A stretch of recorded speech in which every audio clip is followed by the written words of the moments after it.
Saturday Live. Magandang umaga mga kapitbahay. Ganap ng ika-11 ng gabi, Japan time. Alas 12 ng hating gabi dyan sa Sydney, Australia. Samantalang alas 4 ng madaling araw sa Hawaii.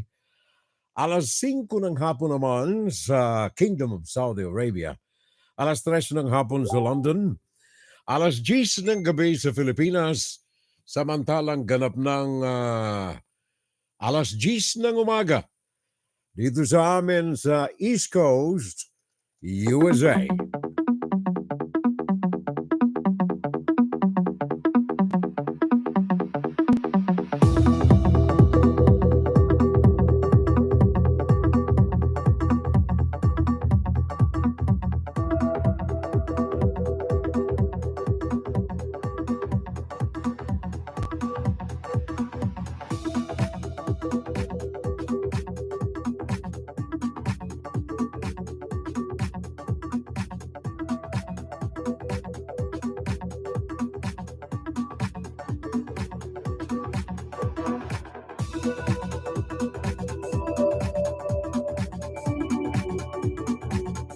Well, magandang umaga, magandang tanghali, magandang hapon, magandang gabi.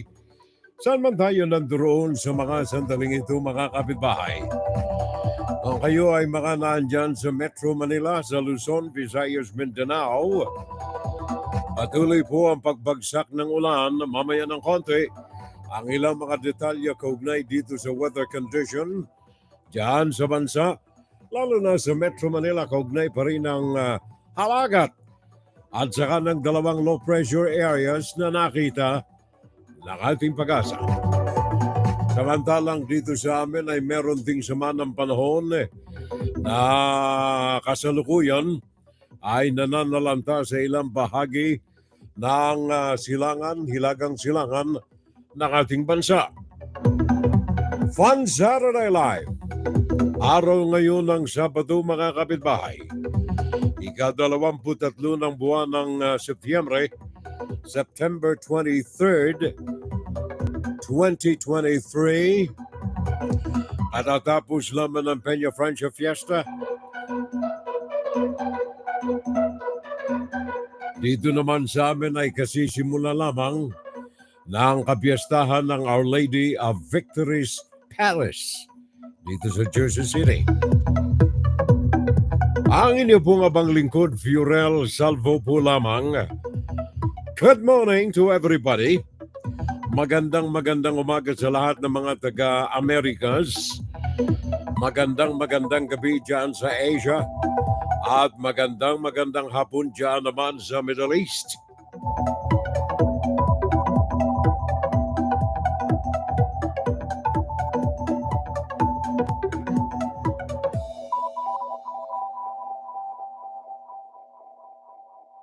Dalawang low pressure areas ang binabantayan natin mga kapitbahay. Ito ay ayon pa rin dito sa report ng Pag-asa. Ngayong araw na ito ng Sabado, paring Rodmon, yung mga kababayan natin, mga relatives natin dyan sa Pinas, from Luzon, Visayas, Mindanao, sila ay nakadarama ngayon ng mga sama ng panahon, mga pag-ulan. In fact, sa Metro Manila, ay nagkaroon ng matinding mga pagbaha sa iba't ibang panig ng National Capital Region. Majority ng mga Majority ng mga bahagi ng ating bansa ngayon sa Pilipinas ay makadarama ng mga matitinding pagbuhos ng ulan, mga manakanaka na mga pagkulog at mga pagkidlat. Yan ay dahilan sa dalawang low pressure area na namataan ng Pag-asa sa Timog Kanluran, southwest ng bansa. At ito ay dala na rin ng hanging habagat na nandoon din sa naturang lugar. Southwest monsoon. Ang tawag natin dyan sa Pinas ay habagat. Ang mga ito ay nasa labas pa ng Philippine Area of Responsibility ayon sa Philippine Atmospheric Geophysical and Astronomical Services Administration o dili kaya ay pag-asa. Ang isang low pressure area ay nakita sa layong 85 kilometro sa hilagang silangan ng Infanta Quezon, samantalang ang isa naman ay nasa West Philippine Sea, 125 kilometers sa silangan ng Iba, Zambales.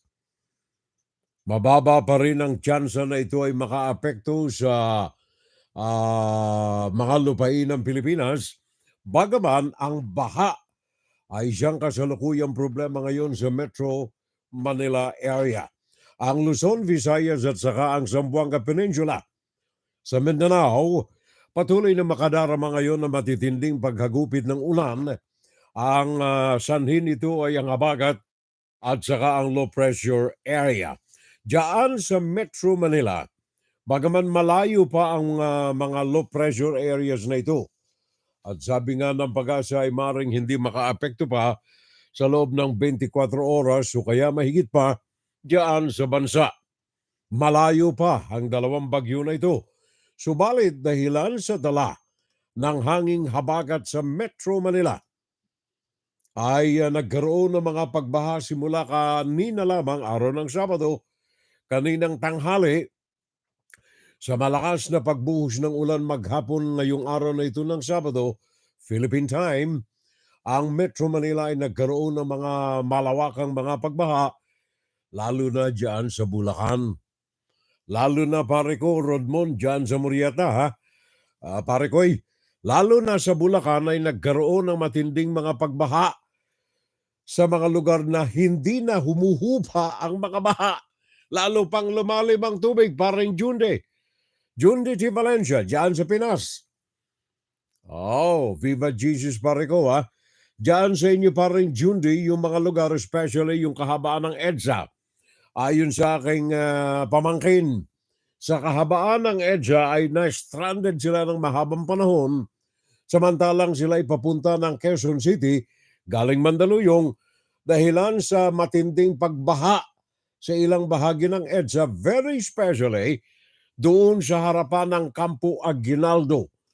Yung Campo Aguinaldo nasa kanan yan going north sa kahabaan ng EDSA, ang Campo Crame naman sa kaliwa. Sa tapat ng Campo Aguinaldo, ayon sa aking mga pamangkin, hanggang halos tuhod ang inabot ng mga bahar rito, at nang sila'y lumiko. Sabi nila, daan na lamang tayo siguro sa Espanya. Lalo pang nagkalintik-lintik, paring Judy. Paring Edgar Allen Kalingking. Buti si Edgar, nandyan siya sa Exeter, sa California. Kumusta ang weather natin, pare Koreana? Edgar Allen Kalingking, dyan sa California, dito sa amin sa New York. At sa New Jersey, meron kaming warning dito, heavy rain. Ang aming temperatura ay 59 degrees Fahrenheit. 59 degrees Fahrenheit dito sa amin, sa New York, New Jersey, at mga karating na mga estado sa Amerika. Heavy rain ang kasalukuyang inaabot namin dito. Well, dito sa amin paligid, hindi masyado. Pero yung ibang bahagi sa silangan at hilagang silangan ng aming East Coast, yaan ang matinding mga pag-ulan na inaabot ngayon sa mga lugar namin, paring Edgar Allen Kalingking. Diyan sa Glendale, California, kasama natin dyan din si paring Soke Friend de Merano. Magkakalapit sila ni paring Edgar Allen Kalingking dyan sa California. I don't know dyan sa Texas. At saka sa Florida, ang aking kaibigan si Mirna Guillermo, kaagapay na natin. Pagkatapos ng ilang linggo na hiatus. Agapay natin a very pleasant Saturday. Sa lahat, sabi ni Maring Mir, I follow you alone during this heartfelt moments. Alam kong inaabot mo, Mariko, pero sabi ko lang sa iyo at sa iba pa na mga kauri na mga damdamin ngayon, nag-aalala si Maring Mir sa kanyang sa kanyang asawa gawa ng ito ay nasa period of recuperating. Kaya sa mga ganyan, matinding panalangin lamang ang kailangan natin. Sincero sa ating puso at sa ating damdamin, Maring Mir. At saka, God bless sa iyong minamahal na esposo. Gagaling yan. Malapit na. 100% na ang kanyang kalusugan. Malapit na, Maring Mir. Take good care. Ngayon, yung sinasabi nating mga baha, doon sa Espanya, matindi rin. Matindi ang kahabaan ng Espanya Avenue diyan sa Metro Manila. Matindi rin ang mga baha. In fact, sabi ng aking mga pamangkin dito sa malapit sa kanto ng De La Fuente ay 1 foot, 1 pulgada ang lalim ng baha doon sa De La Fuente. Doon din sa kanto ng Vicente Cruz, papunta rito sa Escolta, sa Quiapo. Sa Vicente Cruz ay umabot din ng 8 inches ang lalim ng baha. Samantalang doon sa Antipolo, kanto ng Espanya itong pinag-uusapan natin. Doon sa Antipolo naman ay 6 na pulgada at saka sa De La Fuente, nabanggit ko na kanina, ang lalim dito ay 1 pulgada. 1 foot. And then yung kahabaan ng East Avenue, diyan sa kahabaan ng East Avenue, umabot din ng mahigit sa 1 pulgada. More than 1 foot of flood. Diyan sa lugar na yan ay kani-kanina lamang. Yung mga baha na ito ay halos umabot ng gabi. In fact, sa mga sandaling ito, I don't know kung ito mga nabanggit natin, sa kahabaan ng Espanya ay ganun pa rin ang kalagayan ng mga pagbaha. Doon sa EDSA, buti na lamang ay nakadadaloy na raw ang trafiko ngayon pagkatapos na umabot ng halos tuhod ang lalim ng baha doon sa tapat ng Campo Aguinaldo diyan sa northbound ng EDSA.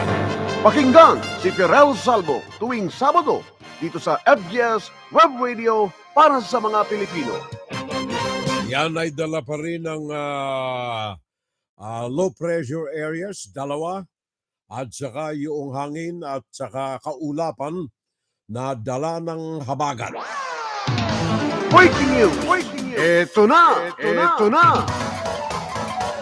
Paring Nante Tujo, good morning sa iyo na lamang. Sabi na good morning sa lahat ng mga nanduriyan sa USA. Maray na bang gidigdi sa Pilipinas, lalo na sa Kabikulan. God bless na lamang sa lahat ng mga kababayan natin, sabi ni Paring Nante Tujo. And good evening, sabi ni Bait Venturina. Good evening to you, my friend. Ang Taal Volcano patuloy na nasa sa ilalim ngayon ng level alert number 1. Taal Volcano. Yung mga smog dyan sa Metro Manila, sabi ng PHIVOLCS bahagi dala ng Taal Volcano pero hindi masyado. Ang smog na nakita dyan sa Metro Manila kahapon Friday at saka nung isang araw, Huwebes, ay dala na rin ng pollution sa himpapawid. Sa kabila ng volcanic smog o kaya ang tawag nila ng PHIVOLCS VOG, yung emission na galing sa Taal Volcano, ang Batangas sa ilalim pa rin ng alert level number 1, yung mga lugar na yan from Taal and then Batangas. Ayon sa Philippine Institute of Volcanology and Seismology, ngayong araw na ito ng Sabado, nasa sa ilalim pa rin ng alert level number 1 ang mga lugar na ito at ito ay dahilan sa lumalala na mga volcanic earthquakes at saka yung ibinubugang usok at saka mainit na hangin galing sa Taal Volcano. Meron ding mga panakanaka na mga pagsabog na mga hindi naman masyadong kapuna-puna. mga pagsabog na nakikita ang ating PHIVOLCS diyan sa Taal Volcano. At ito ay ayon sa PHIVOLCS pa rin, tumataas ang temperatura diyan sa Taal. Kaya lamang ipinaalaala ng PHIVOLCS at sinisiguro ng PHIVOLCS na ang bulkan na ito ay malayo na muli na namang magkaroon ng major eruption. Yan ay ayon sa PHIVOLCS. Ayon pa rin sa kanilang 24 na oras na pagbabantay sa Taal Volcano, sabi nila, Taal Volcano reportedly released 2,730 tons of sulfur dioxide flux. Ito ay mas mababa kaysa sa mga nauna na ibinubuga ng naturang Taal Volcano. Bagaman dahilan dito sa emission na ito sa mga pagbuga ng usok at mga asupre ay nagkakaroon ng smog o kaya fog kung tawagin nila, mga terminolohiya ito ng PHIVOLCS na umaabot ng Metro Manila, pero ayon pa rin sa kanila, actually yung hazy condition sa Metro Manila, yung malamlam na kalagayan ng kapaligiran sa Metro Manila, ay hindi naman ito dahilan sa ibinubuga ng Taal Volcano, kundi dahilan sa pagkakaiba ng temperatura, lamig at saka init, nakukulob yung pollution sa Metro Manila sa ilalim. Yun na nagkakaroon ng mga malamlam na kapaligiran, ayon sa kanila masyadong makulimlim. Sa bayan ko! Para ulitin mo, Purikoy. Ulit. Puso ko! Sa bayan ko! Okay, Okay, papare ko. Fernando Diego Constantino, good morning. At saka kay paring Junior Dal, kay Bait Venturina, sa lahat ng mga kasama natin riyan, ang ating community of friends. Thank you. Paki-share lamang at saka paki-invite sa mga kamag-anak. Pinig ng Pilipino para sa Pilipino. Mamaya sa ikalawang bahagi, pag-uusapan natin ang tinatawag nitong mga henyo. Meron akong binabasa kasing libro rito. Ang sabi nila, the Philippine mediocracy and idiotism. Matindi pare ko mediocracy. Ang ibig sabihin ay isang pamahalaan na pinamumunuan ng mga grupo ng mga tao o ng isang individual na medyo walang masyadong laman ng ulo. And idiotism. Marami ba sa atin ito? Idiotism sa bansa. Sabi nila, a very severe mental retardation. Matindi na pagkaulianin ng utak. Idiotism. Meron ba tayo riyang ganyan sa atin sa bansa? And mga kababayan. Congressman, sige. Ano? Meron kang ipinapasambil? Palasyo. Mukhang ano, no? Mukhang ano? Recently. Ituloy mo pare ko. May laman ba? Wala?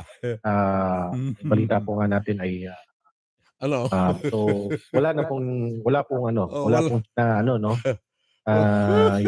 and somehow may pa-English ka pa. And ating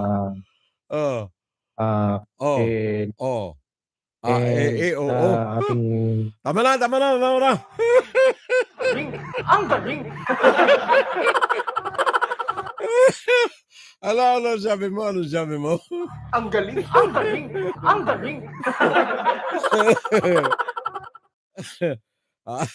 Tayo muna pare ko. Dito muna sa amin, parang Maring Mirna. Thank you for your encouragement, Furel. Yes, my hope is in the walks and a strong faith. The real life struggles unveil my feelings of fear, desperation, and other raw emotions. Ingat lang, Mariko. Alam mo, ganyan talaga ang buhay. Parang life yan eh. Oo, kaya ingat lang, konting panalangin and then sincerong pakipag-usap sa ating pong may kapal, Fernando Constantino. Good morning, bro. Wala ka yata sa FB, kaya sa YouTube na lamang muna ako nakikinig. Oo, and then nasa FB tayo, sir. Oo, nasa FB tayo. In fact, kaagapay na natin dito. Nandirito ka na rin pala eh.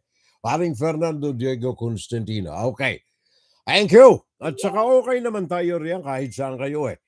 Kahit dyan sa YouTube, kahit sa Facebook, pareho lamang, parehong-pareho.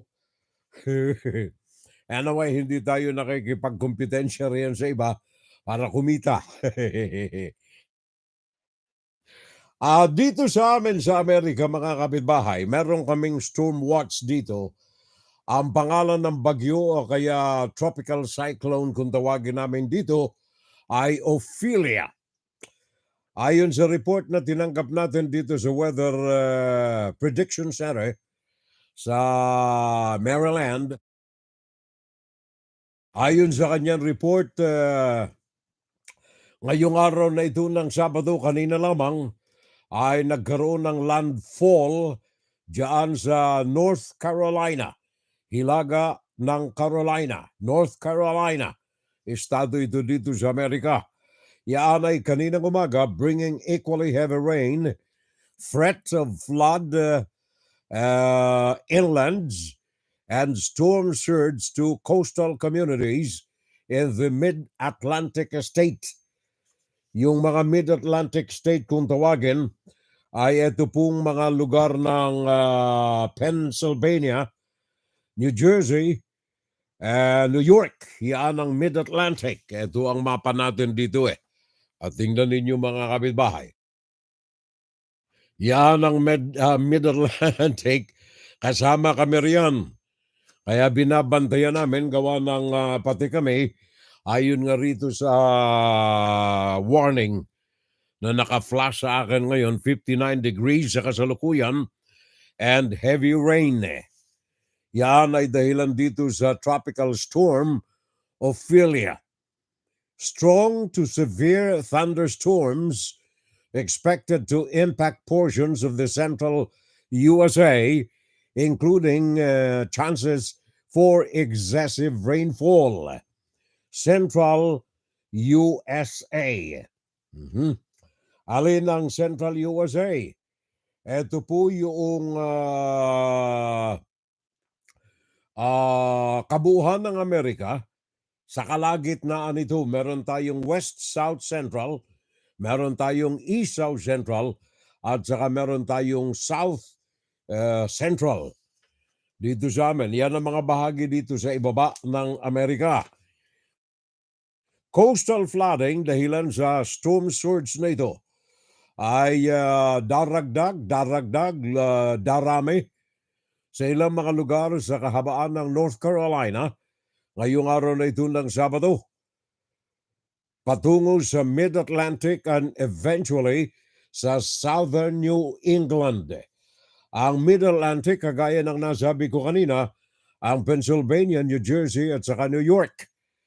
Ang New England, ang kaitaasan namin dito, kagaya ng Rhode Island, Massachusetts, New Hampshire, Vermont, at saka Maine. Yan ang mga lugar na maaaring abutan sa araw ng gabi ngayong Sabado hanggang bukas araw ng Linggo. Kaya yan ang mga binabantayan namin dito, mga activities ng naturang mga sama ng panahon dito sa amin sa Estados Unidos, paring Baet Venturina. Ang sakit sa, sa banks? Anong sakit sa banks, pare ko? Nagbabanks ka ba? Ikaw ba'y girl o boy? Alas 10:24 po ng umaga, Eastern Standard Time dito sa amin. Dalawang mga aktivista riyan sa Pinas. Ang pinakawala na ng ating Philippine Armed Forces, Philippine Military, Jonila Castro, 21, at saka Jed Tamano, 22. Ito ay pagkatapos na sila'y mawala at iharap sa isang press conference na kung saan nabulilyaso ang ating mga militar. Meron tayong report dito kay Brian Basa ng News Television Channel 5. Go ahead, Brian. Abay, bibigyan ko ng Best Actor Awards itong mga ito, pang FAMAS. Ito agad ang bungad ni NTF-ELCAC spokesperson Joel C. Enco sa presscon kanina. Kasunod yan ng bigla ang pagbaliktad ng salaysay ng mga environmental activists na sina Junila Castro at Jed Tamano nitong Martes. Ayon kay Enco, tila nalindang sila ng dalawa. Kontra sa katinuan at tamang pag-iisip at common sense na ilabas mo sa madla ang sinumang iyong taong dinukot. Ay mo na, sandali lang, Mr. Spokesman, ano ha? Wala tayong pinapanigan dito, ano? Na denggoy talaga ang military natin dyan. Pero para sa akin, for the sake of reconciliation, tingnan ninyo, 21 anyos itong dalawa na ito, 2021. Halos sa mga ito ay nasa physical period of confusion, mental period of confusion ang dalawa na ito. Nasa growing up period ito mga ito from teens to adult. Dapat sa mga ito ay nasa proper guidance na itong ganitong uri ng kanilang desisyon. Para sa akin, tinitingnan ko ang itsura psychologically. Itong dalawa na ito, confused ang kanilang mga utak For the sake of argument, granting na itong isa ay isang pusakal ng NPA. Pagkakataon ng gobyerno ipakita nila dito sa dalawang itong nalihis ng landas ang caring, loving arm ng pamahalaan. Hindi yung insulto. Pakinggan ninyo itong mga salita na ito. Hindi insulto ang kailangan dapat ipaabot. Mali ang posisyon, mali ang postura nitong tagapagsalita ng ating militar. Dapat welcoming arm. Nang sa ganun, yung mga nagmamasid, mabait na talaga pala ang gobyerno. Sa madaling salita, the NTF-ELCAC acted on good faith. Inilabas ng NTF-ELCAC ang mga sinumpaang salaysay ni Castro at Tamano nang sumuko raw sila sa militar noong September 12. Sulat kamay raw nila ito, may lagda pa nila, pati si 70th Infantry Battalion Commander Lieutenant Colonel Ronel de la Cruz at Angat Bulacan Mayor Reynante Bautista. Sa affidavit ni Castro, sinabi niyang 4 na taon na siyang nasa kilusan. Ayon sa NTF-ELCAC, ito raw ang armadong grupo ng Communist Party. It was also shared to us by Junila herself na may mga enkwentro na siyang, one particular encounter, yung inadmit niya nakasama siya, meaning armed encounter to. Nakasaad pa na may ugong-ugong sa samahan na balak silang trabahuhin ng isang kanibal na armadong grupo kaya minabuti niyang sumuko. Sa sinumpaang salaysay ni Tamano, nakalagay naman nakasapi siya ng Kabataang Makabayan, isang underground mass group. Nagkakilala raw sila ni Castro noong Hulyo, nakikipag-ugnayan nun si Tamano sa mga mangingisda sa Orion, Bataan. Kita sa mga video na bigay ng NTF-ELCAC na naroon ang mga magulang ni Tamano nang sumpaan niya at ni Castro ang kanilang salaysay sa harap ng abogado ng Public Attorney's Office. May pahayag din daw ang task force mula sa mga magulang ni Tamano. Tinanong daw nila ang dalawa kung kailangan nila ng abogado, pero tumanggi raw sila. Kaya giit ng NTF-ELCAC, malabong pinilit ang dalawa. It's their word against their own sworn affidavits and other pieces of evidence that will prove that they are not as innocent as they claim to be. Sa ngayon, maaari nilang ituloy ang pagsasampa ng reklamong perjury laban kina Castro at Tamano. Pero kung ang bagong Commanding General ng Philippine Army na si Lieutenant General Roy Galindo ang tatanungin, desidido silang maghabla. Nagbabalita mula sa frontline, Brian Basa, News 5. Hinuli. Alam mo yung mga, especially itong mga public relations officers, yung mga tagapagsalita, mga spokesmen, kailangan ng mga ito dapat meron silang special knowledge of psychology. Gawa ng kagaya niyan, instead na marahuyo o kaya mapapanig sa pamahalaan itong dalawa na ito, I am determined to file cases against these people. Ang mga ito ay masama hindi magandang dating especially sa mga manunood, sa mga nakikinig, at mga nagmamasid-masid, and very especially doon sa mga nawawalan ng gana at respeto na sa pamahalaan gawa ng inflation, taas ng halaga ng mga bilihin, hirap ng buhay, halos hindi kumakain sa maghapon.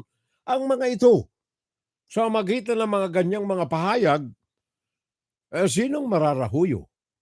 Di ba? Kailangan medyo tansyahin natin ang bawat kataga na binibitawan natin. Palabang kayo yun mahirap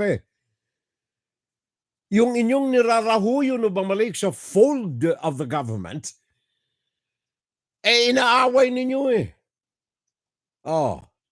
Kaya paano magkakaroon ng tsansa na kung totoo man na sila'y mga, yung isa, hardcore communist, sabi niya. Kung totoo man, paano magkakaroon ng confusion sa utak ng naturang dalaga? Tuloy-tuloy na ba ako mag-NPA o dito ako, mababait pala talaga ang mga sundalo hindi, palaban din Palaban Kaya anong mangyayari riyan darami at darami itong mga salaulan natin riyan sa gobyerno. Darami at darami rin yung mga diskontentado sa gobyerno. Kagaya na lamang itong 4 na mga screening officers dyan sa Ninoy Aquino International Airport.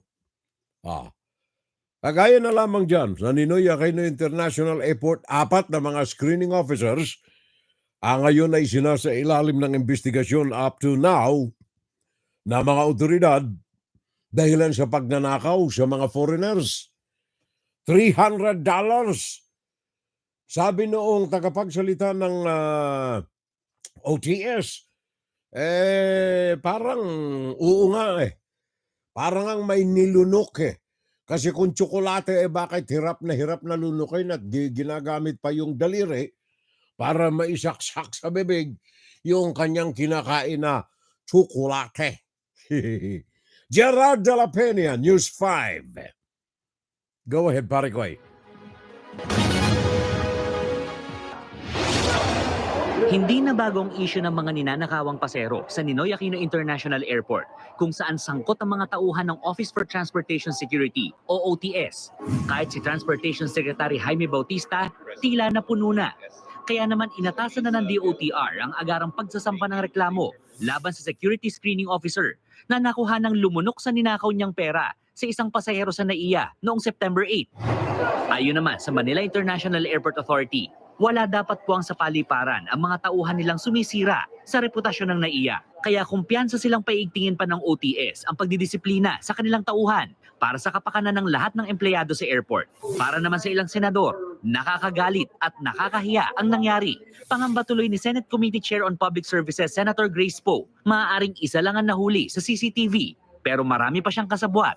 Bagay na sinigundahan din ni Senator Ronald Bato de la Rosa na naniniwalang modus operandi na sa NAIA ang nangyari. Kaya dapat daw gumawa ng mas malalimang investigasyon ng OTS at DOTR.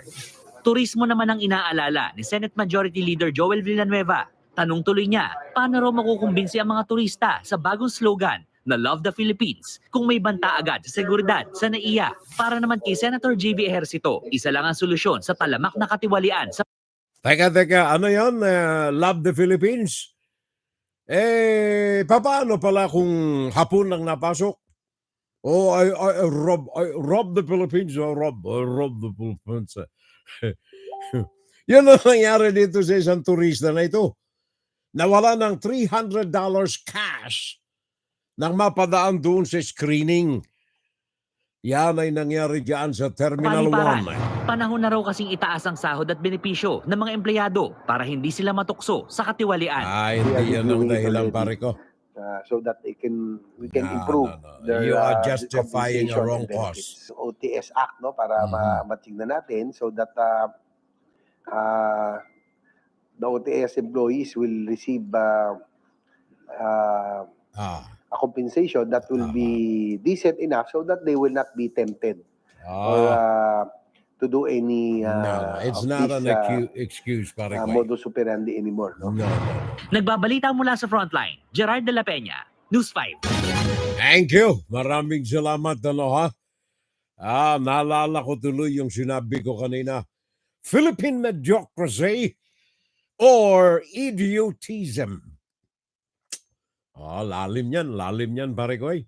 Nabasa ko lamang yan sa isang binabasa kong libro eh. Philippine Mediocracy or Idiotism.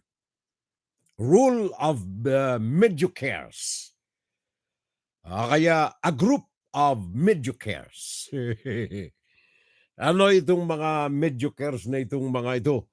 Ito yung mga average ang kanilang mga kaalaman. Wala nang intensyon na palawakin pa ang kanilang kaalaman. Kung anong inabot nila, kontento na sila sa ganoong uri ng mga pamamalakad.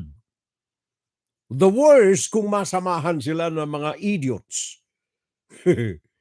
Severe mental retardations.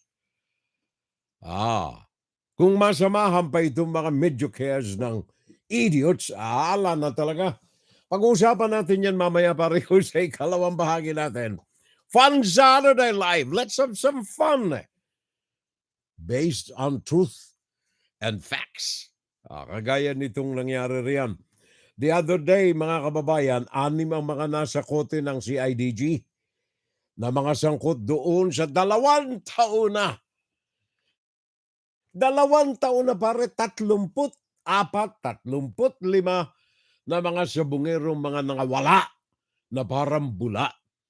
Maniniwala ba kayo na wala silang alam sa mastermind na nitong nangyaring pagkawala nitong mga ito, paring Raul Villanada?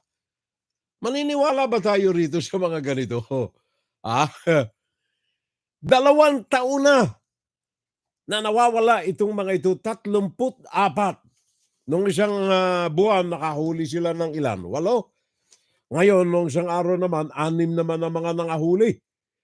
Last week, si Julie Dondon Patidongan, Carlos Zavala, Virgilio Bayog, Roberto Matiliano Jr., John Ray Consolacion at saka Glear Codilia.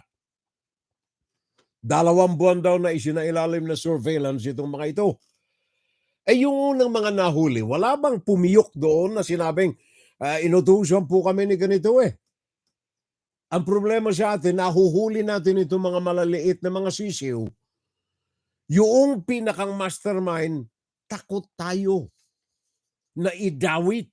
Takot tayong idawit for whatever reason, hindi natin alam. Diba pare ko? Pare, sobra nang nakakahiya ito eh. Akalain ng mga foreigners and visitors o mga acquaintances natin ay may kultura tayo ng mga pagnanakaw. Kurik, paring Raul Villanada. Alala ko lang yung lasinggero kong kapitbahay dun sa subdivision eh. Pag ako'y nagsasalita ng ganyan, lasing eh. Mr. Kurik, Mr. Sarno. Kurik. Ano ito? Paglabas, try mo na, may tumakip na naman eh. Paglabas nung kinain na pera, pesos na. May money changer pala.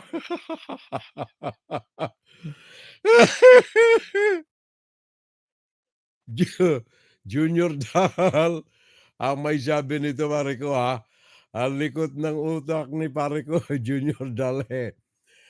Sabi ni Raul, good morning Cafiorel At sa lahat ng ating community, it's a rainy cold morning here, 68 degrees Fahrenheit in Durham, North Carolina. And it's laundry day for me. Mamaya na ako sa aking natural habitat. It's pork adobo order ni boss. sabi ni Raul Villanada. Ito maganda pa rin Junior Dal. Ito okay ito eh. Laganap ito sa social media ngayon eh. Money-eating eagle.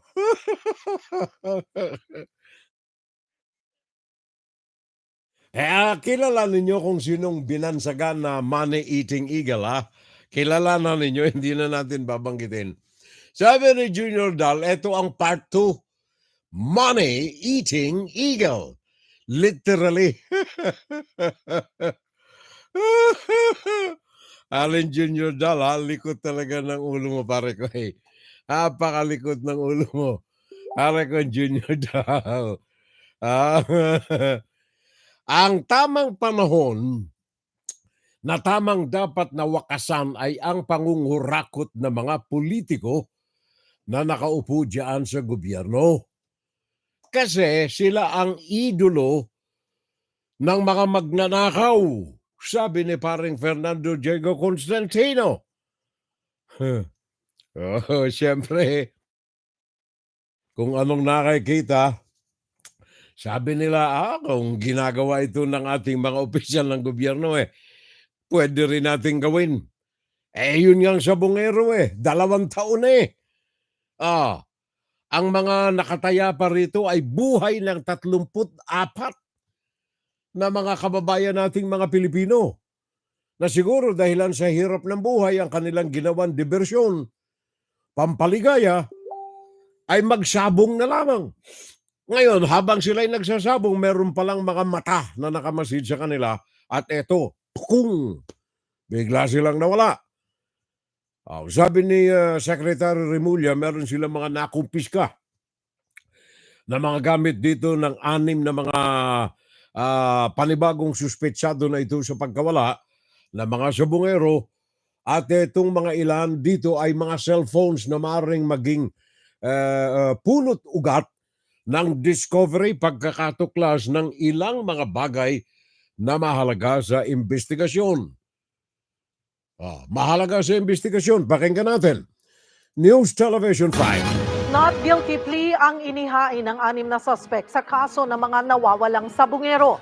Kanina kompletong humarap sa Manila Regional Trial Court Branch 40 sina Julie Patidongan, Carlos Zabala, Virgilio Bayog, Roberto Matiliano Jr., John Rey Consolacion at Glear Codilla. Ayon sa prosekusyon, tuloy ang kaso laban sa mga suspect kahit pa umatras sa mga kaanak ng 6 na nawawalang sabungero. Higit 20 ang kanilang testigo at 2 hanggang 3 ang pwedeng iharap na testigo. Bukod sa not guilty plea, naghain din ng petisyon for bail ang mga suspect. Sa October 10 gagawin ang susunod na pagdinig. Thank you. Maraming salamat. Parang, sandali, ha? Sandali. May nakita. Parang Ben Magbuhos. Silent audience natin Parang Ben Magbuhos, thank you very much. Maraming salamat. Nag-aalmusal siguro itong pare ko At saka si Rolando Bawa. Mga kaalalay natin ito lagi dito sa ating palatuntunan. Ang karamihan dito ay mga silent audience natin.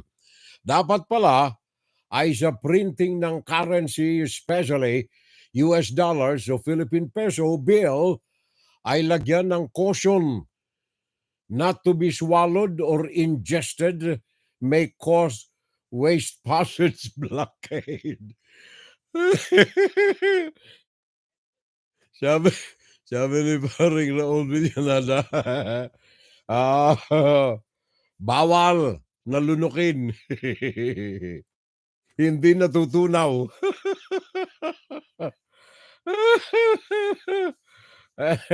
Siguro paring Raul Villanada, siguro ipadala na lang nila sa ibang bansa. Money laundering. Parang kaso ng dating Comelec Chair Andres Bautista.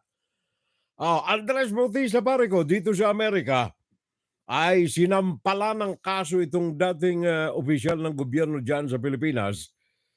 Government of the United States sued former Philippine Elections Chief Andres Bautista. Pakinggan ninyo maigi ito Sabagat ito ay may malaking kaugnayan doon sa ipinapakipaglaban ng TN Trio. Sabi ko nga nung isang araw at mga araw na nakalipas, yung banat kay Bongbong Marcos ay double-edged ito sa mga Pilipino. Double blade. Dalawang magkatalikurang hasa na nakamamatay na anong tawag niyan? Na kutsilyo. There you are. Dalawa. Kung managumpay man itong mga pro-Duterte na sinasamahan natin diyan para maibuyang-yang yung mga kaalawalwala ng presidente at ng First Family. First Family na sa Malacanang. Baka lalo tayo magsisi kung ito ay matuloy na malaglag sa pwesto. Sa wakat ang papalit dyan, under the provision of the Constitution, walang iba kundi si Sara Duterte, ay lalo nagka-leche-leche na tayo riyan. Philippine mediocrity or idiotism. Lalo magka-leche-leche. Kaya the only way out sa kasalukuyang predikamento ng ating mga mamamayan ay yung TN Trio. Yun lang talaga. O kaya yung EDSA Rean. Yun. Otherwise, kung hindi na kasi sigurong ganyan, magtiis tayo sa 20 pesos na kilo ng bigas. Magtiis tayo 20 pesos na kilo ng bigas. Kagaya nito kay Andres Bautista. Pakinggan ninyo. Andres Bautista. Sabi nito, the United States government sued former Philippine elections chief Andres Bautista for money laundering and conspiracy after his estranged wife, yung hiwalay na asawa, Patricia Paz Bautista, flagged his alleged ill-gotten wealth worth 1 billion pesos or 17.57 million US dollars. Mantay mo, mga barra pa daw ng ginto Barra pa ng ginto at saka mga cash. Money laundering. Pera na galing sa Pilipinas, pinadala sa Estados Unidos. Kaya paring Raul, hindi na kailangan pang mag-imprenta ng kuwan not to be swallowed money laundering na lang. Padala na lang ng illegal sa ibang bansa. Pakinggan natin, Nikki de Guzman and Tony Velasquez, ABS-CBN. Our Philippine election chief, Andres Bautista, is charged by the U.S. government with money laundering. The U.S. Department of Homeland Security filed the case against Bautista at a court in Florida. The lawsuit followed allegations by Bautista's estranged wife, Patricia, that he had amassed 1 billion pesos in ill-gotten wealth. Bautista allegedly received bribes from an unnamed voting technology company, which secured nearly $200 million in contracts for the 2016 Philippine elections. Bautista denies having asked for or receiving any money from Smartmatic, which had supplied automated election technology to the Philippines. He also vouched for the integrity of the 2016 polls. Bautista noted that an election protest for alleged fraud in the vice presidential race was unanimously dismissed by the Philippine Supreme Court. The Philippine Election Commission says it has not blacklisted the Smartmatic technology company despite allegations it bribed former election chairman Andres Bautista.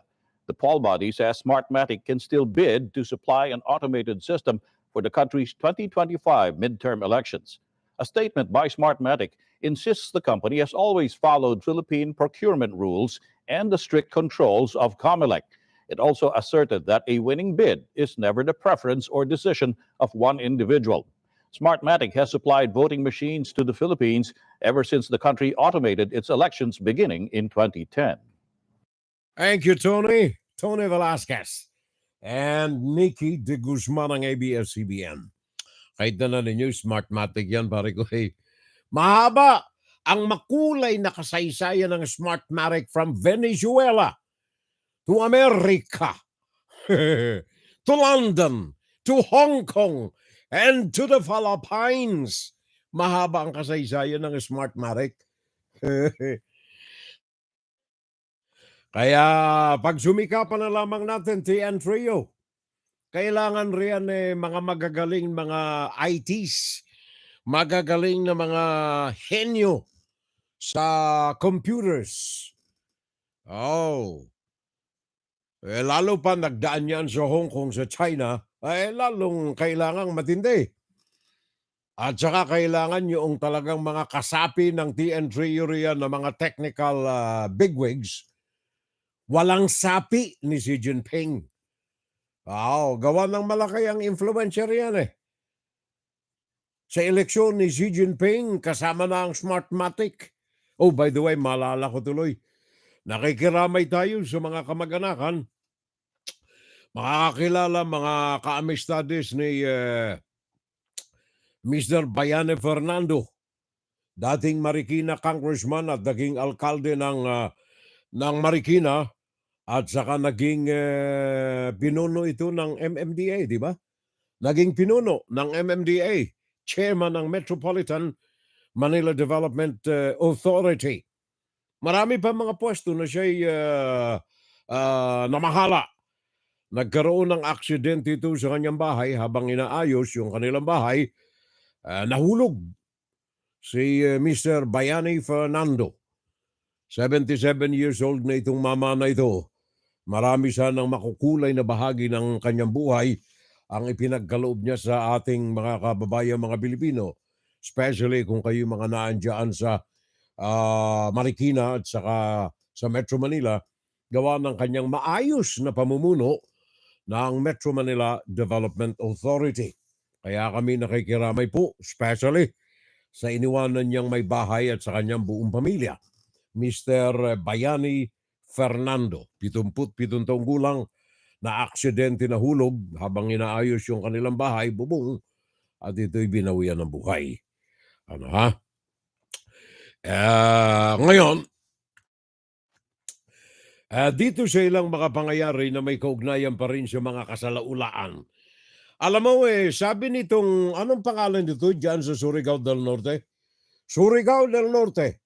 Sabi ni Senator Risa Hontiveros, meron diyang kulto na mga nangaabuso ng mga bata, ng mga babae hanggang mga dalaga na nakatira dyan sa kanilang village. Anong tawag nito? Socorro Bayanihan Village. Pag-aari ng Socorro Bayanihan Services Incorporated. Inaakusahan ng child abuse, manipulation at iba pang mga excesses diyan sa Surigao del Norte sa reklamo ng ilang mga magulang na ang kanilang mga anak pilit na makipagtalik sa kanilang pinakang nagpapakilalang amo o kadya Diyos. Sabi naman nung amo, hindi, naging seminaryan pa ako Muslim majority, ang mga nandoon, mahigit sa ilan? 10,000 ba? Mamaya malalaman natin ang tunay na bilang. Mahigit sa 10,000, I think, or more than 10,000 ang mga nakatira roon. May mga bahay na sila roon, nakatira roon, kontento. Bakit nagkakaroon ng paniniwala ang marami sa mga kababayan natin sa mga kulto na ito? Kung tama yung sabi ni Risa Hontiveros na kulto nga itong grupo na ito, bakit marami ang mga nararahuyo? Kagaya itong kay J. Renz Kelario. Ito ang nagpapakilalang pinuno, Diyos na mga kulto na ito. At saka yung kanyang assistant, Mamerto Galanida. Bakit maraming mga Pilipino ang mga nararahuyo sa ganito? Well, the reasons are obvious. Kung ikaw nga naman hindi makakain ng 3 beses maghapon, hirap na hirap kang makabili ng isang salup na bigas. Sabi ng presidente, 20 pesos, wala naman 47. 55, 60 pesos isang kilo ng bigas. Kaya ang nangyayari, nakabili nga ng 1 kilo ng bigas, wala naman pang-ulam. Buti na lamang meron tubo. May tubo na tanim sa bakod. Kaya yun na lang, piniga yung katas ng tubo na matamis, inihalo sa kanin, pwede nang kumain. Matamis na yung kanin dahilan sa tubo. Ito mga uri ng mga kondisyon, maybe it is exaggerated as presented.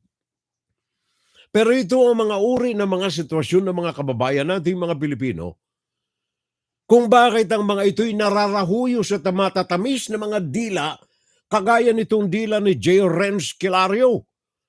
Narahuyo sa akin, ako ang Diyos. Bigyan ko kayo ng bahay at saka pwede kayo magtanim sa mga lupain para makakain tayo. Manakay mo, 1,000 ba o 10,000 mga narahuyo? Pakinggan natin sandali. Nico Bawa. Nick, Galing ito sa ABS-CBN. The road towards the mountain of Sitio Capihan leads to the gate of Socorro Bayanihan Services Incorporated. Houses provided for the group's members are located inside the premises. They've been occupying 350 hectares of the mountain, which was granted by the DENR. There are 1,400 houses. 1,000 of the nearly 4,000 residents are children. 4,000 Waiting in their main residents. hall, dancing residents greeted members of the media who were invited. According to the group's leader, J. Renskilario, whom they call Senyor Aguila, they are not a cult. Sa Kristan ako ng simbahan. Bakit nga naman paniniwalain na akong Diyos? Kasi na ako naman, naniniwala naman ako na iisa lang ang Diyos natin. He says they do not collect from their members' earnings and there is no rape or forced marriages among minors. Wala naman niyang katotohanan kasi sir, meron ditong mga magulang. Wala namang mga magulang na maglalagay sa kapahamakan ng kanilang mga anak. They also voluntarily showed to the police Kilario's house to show that they do not have drugs or guns. Walang subdivision lang. Hindi naman siguro masama yung subdivision kasi regulated. Pero kung gusto, maayos yung motibo mo, pwede naman kang pumasok. When the delegation of the Commission on Human Rights arrived, they too were invited to watch the cultural show. They also allowed their investigators to talk to their members. We are gravely concerned of alleged violations of human rights and alleged violations of forced labor. We have to look into the matter. But former members of the group say the cultural show is merely propaganda and the dancers and singers were forced to perform. Para hindi po makita ang mga hinagpis ng mga tao doon po. Palagi po nilang pinapangalandakan yan sir, na masaya sila doon, walang mahirap doon, walang nagugutom, pero walang naaabuso mga babae, pero meron sir, napakarami. Ako mismo saksi. They also say visitors in their community is a burden as members of the group are obligated to contribute money for food and preparations. The CHR says they will both hear the statements of the complainants and the members of the group. They will then submit their findings to the commission for evaluation. Nico Bawa, ABS-CBN News. Thank you very much, Nico. Maraming salamat. Thank you. Ayan ang ating tanong kanina. Kung ang pamahalaan ay hindi na kinakakitaan ng taong bayan ng trust, ng pagtitiwala, talagang maghahanap ito ng makakanlungan. The sad thing is may mga matatamisang dila riyan na maaaring makarahuyo sa atin. Di ba, Tinens? Yung kapatid ko dyan sa Legazpi, nanonood.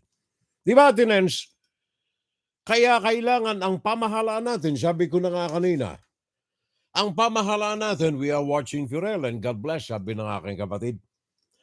Yung pamahalaan natin kanina, marami ang mga nagtatanong, kagaya ng binabasa kong libro, is there Philippine mediocracy or worse, idiotism in the government? Masama ito masama yan pare ko Mediocracy and idiotism in the government. Balta mo, hinalungkat ko pa yung mga diksyonaryo, sina Webster, sina Google, at saka maraming iba pa. Ano ba ang ibig sabihin nila nitong mediocracy na ito? At saka idiotism, severe mental retardation. Marami ba nito sa ating pamahalaan? Pag-uusapan natin mamaya. Naalala ko lamang si Senator Francis Escudero kasi nung Webes. Sabi niya sa Bureau of Customs, bakit walang mga ipina-file na mga kaso laban sa mga nasa kote na mga pinaghihinalaan na mga hoarders, mga illegal na nag-iimbak na mga pangunahing pangangailangan ng mga Pilipino.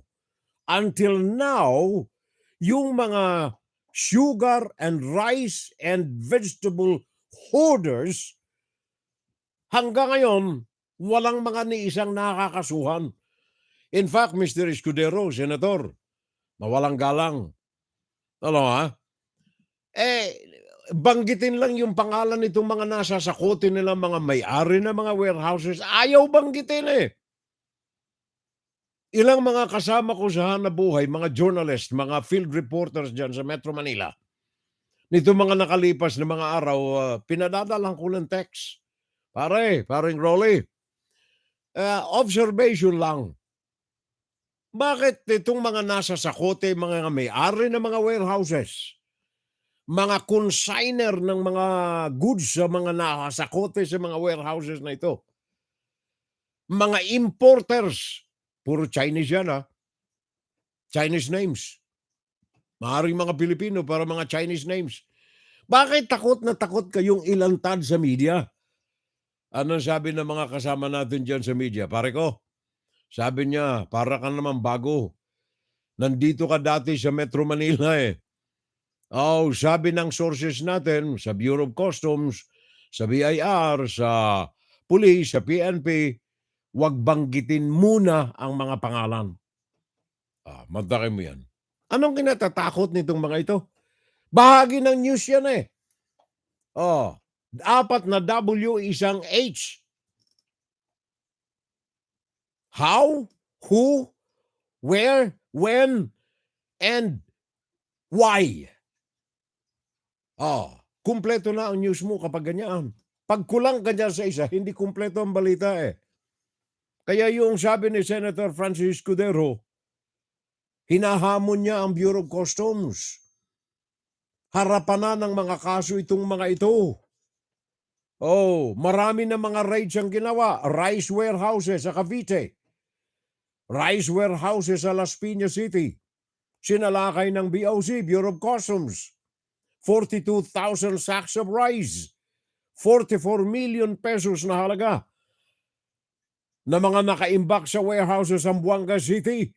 3,000 sa ibang mga lugar. Under Republic Act 10845 or Anti-Agricultural Smuggling, pwedeng iharap ng kaso itong mga ito. Walang nangyayari. Bakit? Mediocrity in the government or nepotism? Hindi lamang nepotism. Oligarchism, dynastism diyan sa atin sa bansa. Yun ang masaklap, di ba? Yun ang masaklap. Mamaya itutuloy natin mga kapitbahay ang ating mga usapan sa ating Fun Saturday Live. Let's have some fun. And this is our way of treating our serious issues of the day. Fun Saturday Live! Saturday Live! Oras natin mga kapitbahay, 2 minuto makalipas ang ganap na alas 11 ng gabi, Philippine Standard Time, 11:02 in the morning, Eastern Standard Time. Meron kaming bagyo rito ng Ophelia. Meron 2 mga low pressure areas naman dyan sa Pilipinas. Baha sa Metro Manila, gawa ng habagat. Yan ay mga naiulat natin sa unang-unang hibla lamang ng ating Fun Saturday Live kanina. Insight, kuro-kuro, opinion, Fun Saturday Live. Well, kanina pinatiuna ko na sa inyo, Ipinatiuna ko kanina yung mga katagang Philippine mediocrity or worse, idiotism. The rule of mediocres or group of people in a government. Idiotism, a very severe mental retardation. Meron ba tayo niyan sa ating gobyerno, mga kapitbahay? Meron ba tayo? Naalala ko tuloy yung isang tawag niyan, satirist. Isang journalist na ang estilo ng kanyang panunulat ay ang pagtuligsa na may pangtutuya. Satirism. Pantutuya sa kanyang pagtalakay sa mga issues. Ito ay si P.J. O'Rourke. Magaling itong si Patrick J. O'Rourke. Pinanganak ito halos kasabay ko pang pinanganak isang political journalist dito sa Amerika at author ng 20 mga libro. May kaugnayan sa kanya mga pagtuligsa sa mga kasalaulaan din sa gobyerno sa Amerika sa ibang panig ng daigdig. Ayon sa kanya, no drug, not even alcohol, causes the fundamental ills of society and the government. If we are looking for the source of our troubles, we should not test people for drugs. We should test them for stupidity, ignorance, greed, and love of power. Kaya dyan sa atin sa Pinas, kumbaga sa Tagalog, walang droga kahit na alkohol o kaya alak. Ang sanhi ng mga sakit naggaling sa ating lipunan. Kung hahanapin natin ang pinanggagalingan nitong mga problema na ito, hindi natin dapat isailalim ng pagsusuri sa droga ang mga tao. Suriin natin sila sa kanilang mga kagaguhan, kamangmangan, kasakiman at pagnanasa sa kapangyarihan. May dagdag ko ito sa tao na maaari ang ma-influensyahan lamang nito ang kanyang mga kaibigan o kaya ang kanyang pamilya sa kanyang kagaguhan, sa kanyang kamangmangan, sa kanyang katangahan, sa kanyang katakawan at kagahamanan. Pero iba ang istorya, iba ang epekto. Kung ang tao na ito o pangkat ng mga tao, mediocrity, ay namumuno sa isang gobyerno. Kung ang mga tao na ito ay nabibilang sa tinaguriang idiots, mas malala ang kinakaharap ng isang gobyerno. In the same manner, dyan sa Pinas, kung iaangkop natin nitong mga sinabi ni Patrick Jake O'Rourke sa management ng bansa ng Pilipinas, meron ba tayong mga nasisilip riyan na mga naaangkop dito sa mga kataga na kagaguhan, katangahan, katakawan at kagahamanan sa kapangyarihan na mga nandiyan nakaluklok dyan sa atin sa pamahalaan? Meron ba kayong mga nasisilip riyan? Kagaguhan. Pakinggan natin sandali. Meron ako dito kasing tinig eh. Kagaguhan. Sandali Asa na ba yan? Sandali hinahanap ko eh. Gawa ng ito magaling ito eh. Yun, eto. Namumuno sa pamahalaan na angkop dito sa mga tinuran ni Patrick Jake O'Rourke. I killed about 3 of them because there were 3 of them. I didn't really know how many bullets from my gun went inside their bodies, but it happened. And I said I cannot lie about it because, but if it means killing people.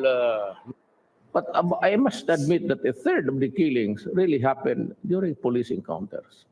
And I know it because I'm not trying to pull my own chair.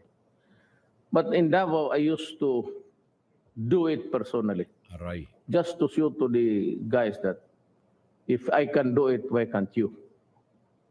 Nagkulang sila sa kwenta. Medyo mga 1,700. Matakay mo yan Nagkulang sila sa kwenta sa mga pinatay. Ngayon, wala na sa pwesto. Pero ang kanyang mga iniwanan na aral, especially sa mga kabataan at sa mga nasa kapangyarihan, military man o civilian, matindi na dagok sa ating mga mamamayan.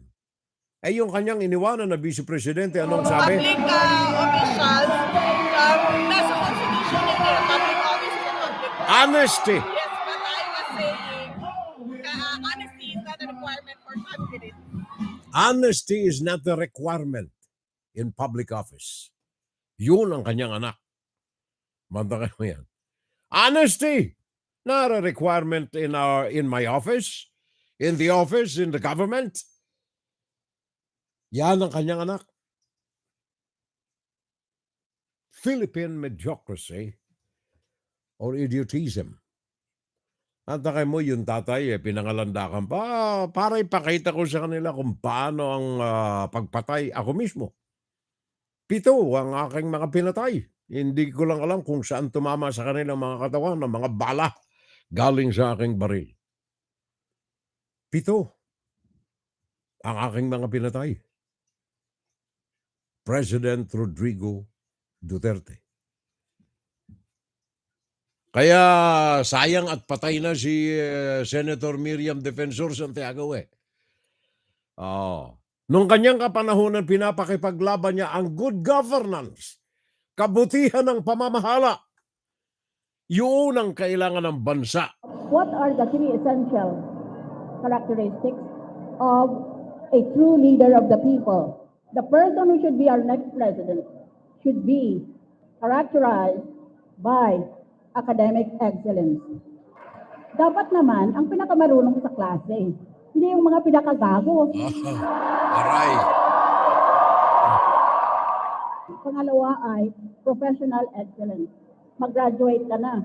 Whatever the profession that you might choose, you should want always to enjoy a reputation for good, honest work from your colleagues. Dapat meron tayong academic excellence, professional excellence, and moral excellence. We should be able to live our lives in such a moral way that we can always face our Creator and tell Him, I did my best for your greater glory and the salvation of my soul. Hindi naman pwedeng lahat tayo leader. Basta, ang ating hangad, hindi na pinakamayaman tayo sa ating baryo, barangay, o sa ating lipunan.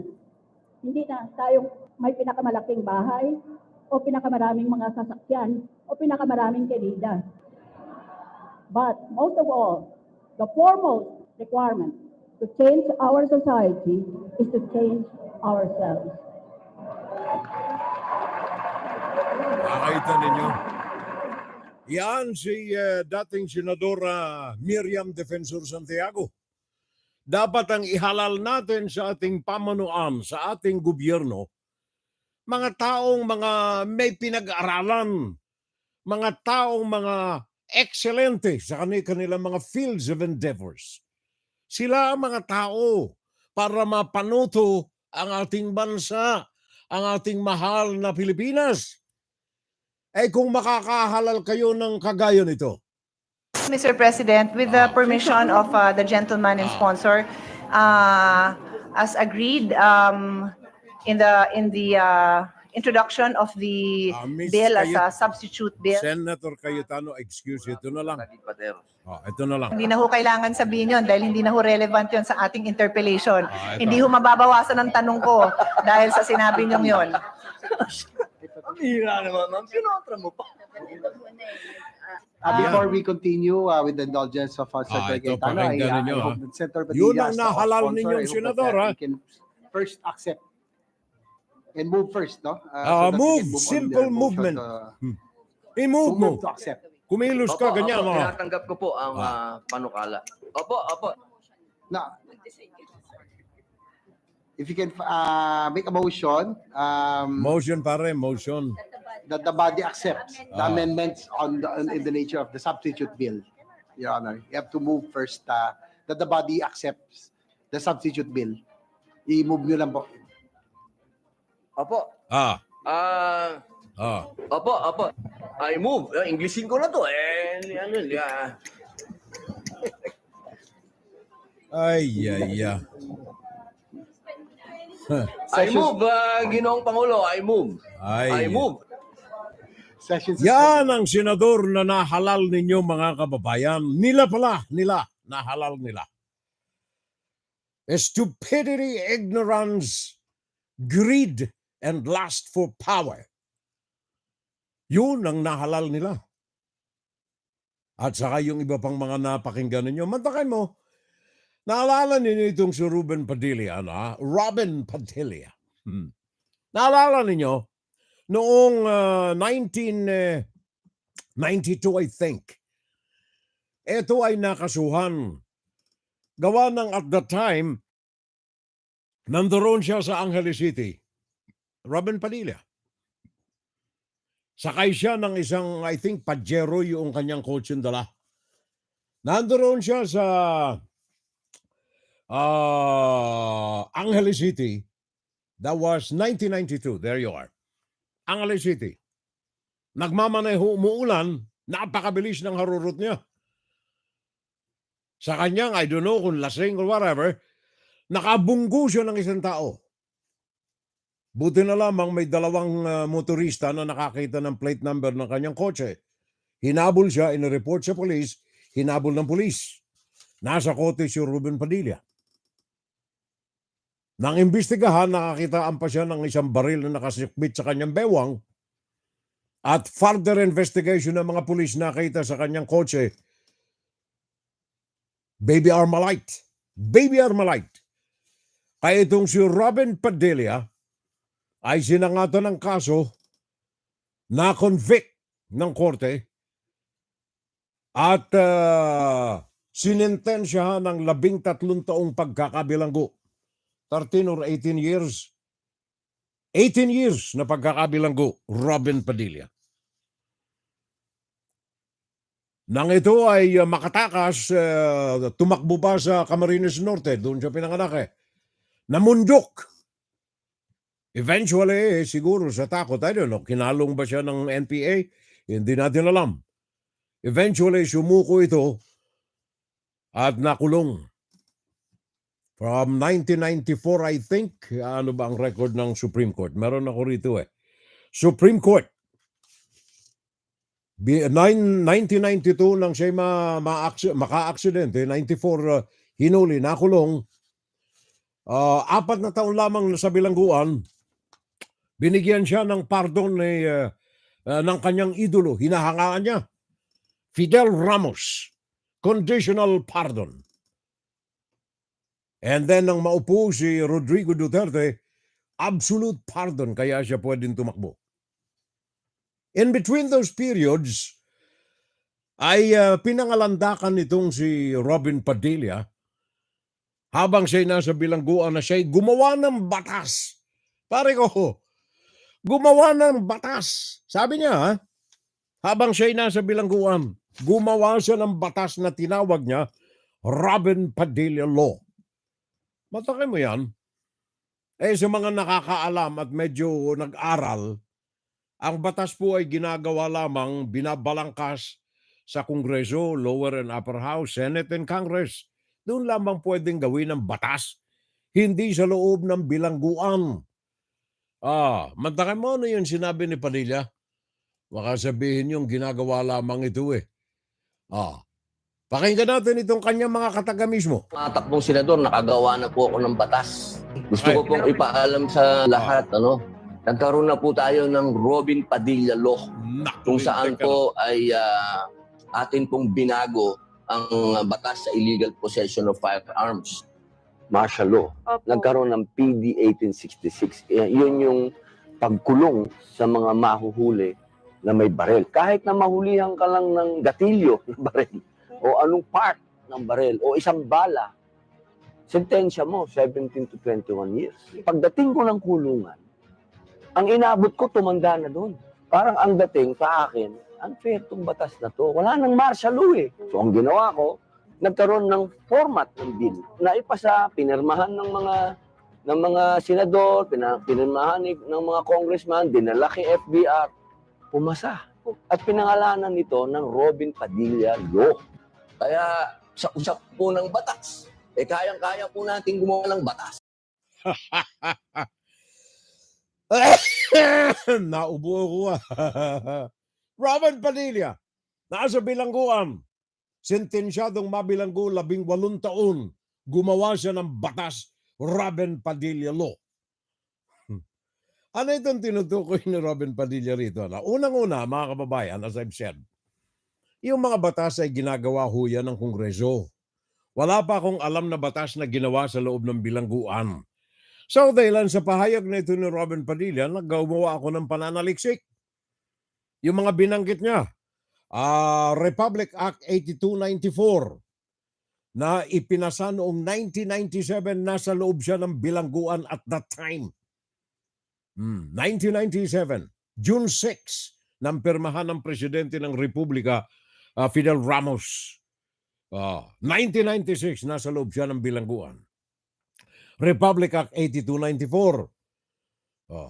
Ito'y nagbago ng ilang provision sa Presidential Decree 1866.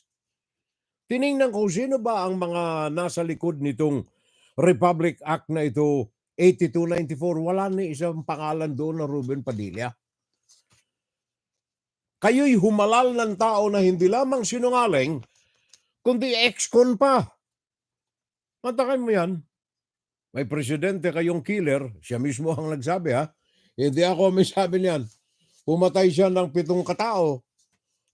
Meron kayong vice presidente ngayon na hindi nire-respeto ang honesty. It is not a requirement in public office. At meron kayong senador. Nagkukunya rin na siya ay bumalangkas at nagpa-aproba ng batas habang nasa loob ng bilangguan. Yun ang Republika ng Pilipinas ngayon, mga kababayan. Philippine mediocrity or worse is idiotism of the government. Yun ang masaklap na yan eh. Masaklap alagatain yung mga ganyaang mga kataga. Masaklap na tingnan na meron tayong mga namumuno sa pamahalaan na ganyan ang records. Not to mention the very president that you are admiring now na ayaw din magbayad ng mga buwis habang siya'y nanunungkulan sa gobyerno. Naalala ko tuloy si Robin Padilla lately. Sabi ko na nga nung mga nakalipas na broadcast natin habang pinanunood ko itong mama na ito, lalo akong nadidismaya. Di ba yung huling issue niya, yung Coast Guard? Although, of course, magandang teknik ito. Hindi bale nang walang hiya ang tingin sa iyo ng tao, wala kang alam, basta ba nasa frontline ka lagi eh. Basta ba nasa frontline ka lagi eh. Pag may issue riyan, magsalita ka. Kahit na ito ay maglantad ng yung walang kamuwang-muwang na laman ng yung ulo. Coast Guard na lamang, for example. Kini-question niya yung trabaho ng Philippine Coast Guard. Dinedefensahan niya ang trabaho ng Chinese Coast Guard. Ang hindi alam nitong si Mr. Padilla, ako'y magkakaminsan irespeto mo ako ha. Senador din ako ha. Hindi lamang siya ang senador. Ako'y senador din. Respeto mo. Mantay mo yan. Tapos sumigundo naman si Mr. Bato. Lumuhod. Please. Aminin mo na. Yun! Ang mga bumubuo ng Senado, Kongreso natin, Coast Guard. Yung Coast Guard po, especially yung China, for example, yun ang kanyang tema eh. Ang defense niya, nang gagalaiti siya, issue ng Coast Guard ng China. Alam niyo itong Coast Guard ng China, mairagdag ko lamang ito para sa ikaliliwanag ng mga kababayan natin. Noong 2013 lamang, 2013, ang China Coast Guard ay binuo, China Coast Guard, 2013, bilang isang sangay ng maritima ng People's Armed Police Border Security Force. Tandaan niyo, police ha? Police. Police Border Security Force. Yan ang China Coast Guard. And then, ito'y nasa sa ilalim ng State Oceanic Administration at nagsimula ng kanilang operasyon sa ilalim nito noong July of 2013. However, Robin Padilla. Sana nasa classroom ka rin. Ano? Noong July 1, 2018, ang China Coast Guard ay binago ang forma at ang function nito from civilian control to State Council and State Oceanic Administration control and isinalin sa People's Armed Police, armadong pulis ng China. Ultimately, isinailalim ito sa Central Military Commission ng People's Liberation Army. Kaya sa kasalukuyan, ito po ay military function. Kahit na kulay puti ang Chinese Coast Guard, and remember na ang China ay komunista. Pinamamalakad ito ng isang grupo ng mga tao lamang, I don't know kung mediocracy or sa ilalim ng edutism ang pamamahala. Pero ito'y pinamamahala lamang ng Politburo na pinangungunahan ni Xi Jinping. Ngayon ang mga ito, hindi kagaya ng mga demokrasyang bansa na may sinusunod silang pattern o kaya ay panuntunan para sa mga kababayan nila, sa mga mamamayan nila. Ang China depende sa adhikain ng Chinese Communist Party.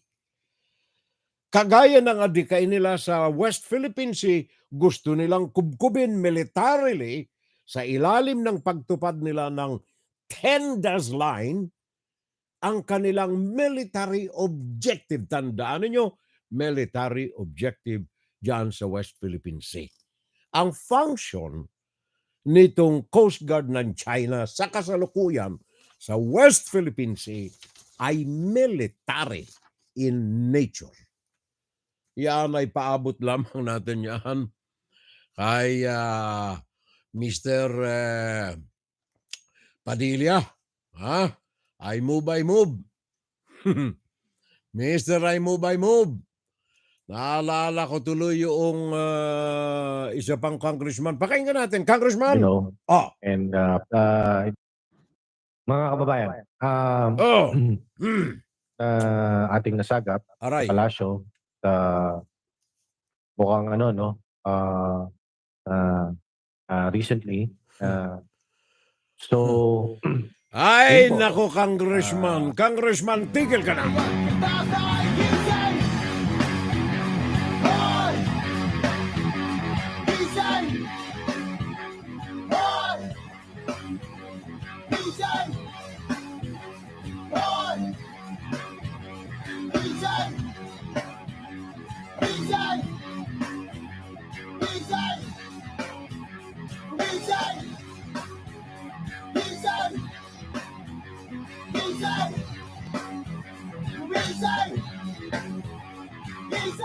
Tulog na tulog eh.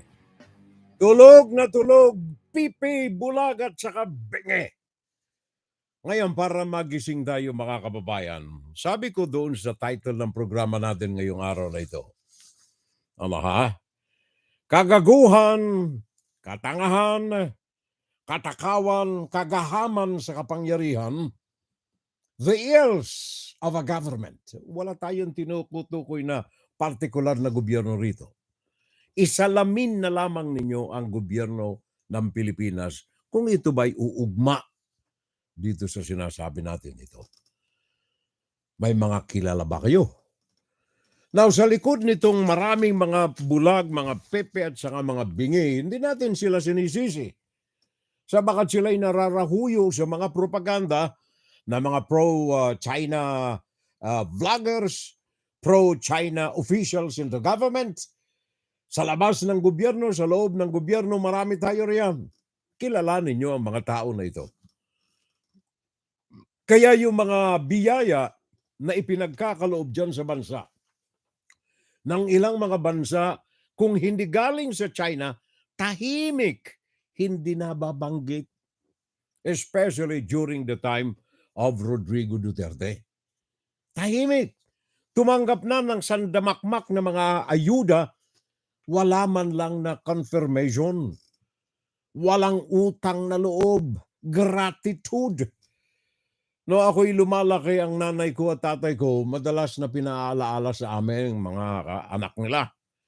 Mga anak, gaano mang kaliit, gaano mang kalaki ang biyaya, ang tulong, ang alalay, ang pagmamahal na ipinagkakaloob sa inyo ng ibang tao, isilid ninyo sa inyong mga puso at pagyamanin, dakilain ang mga bagay na ito. However small or big that benefit or thing you received from other people. Kaya yun ang nakintal sa aking isipan eh. Utang na loob sa Tagalog, gratitude.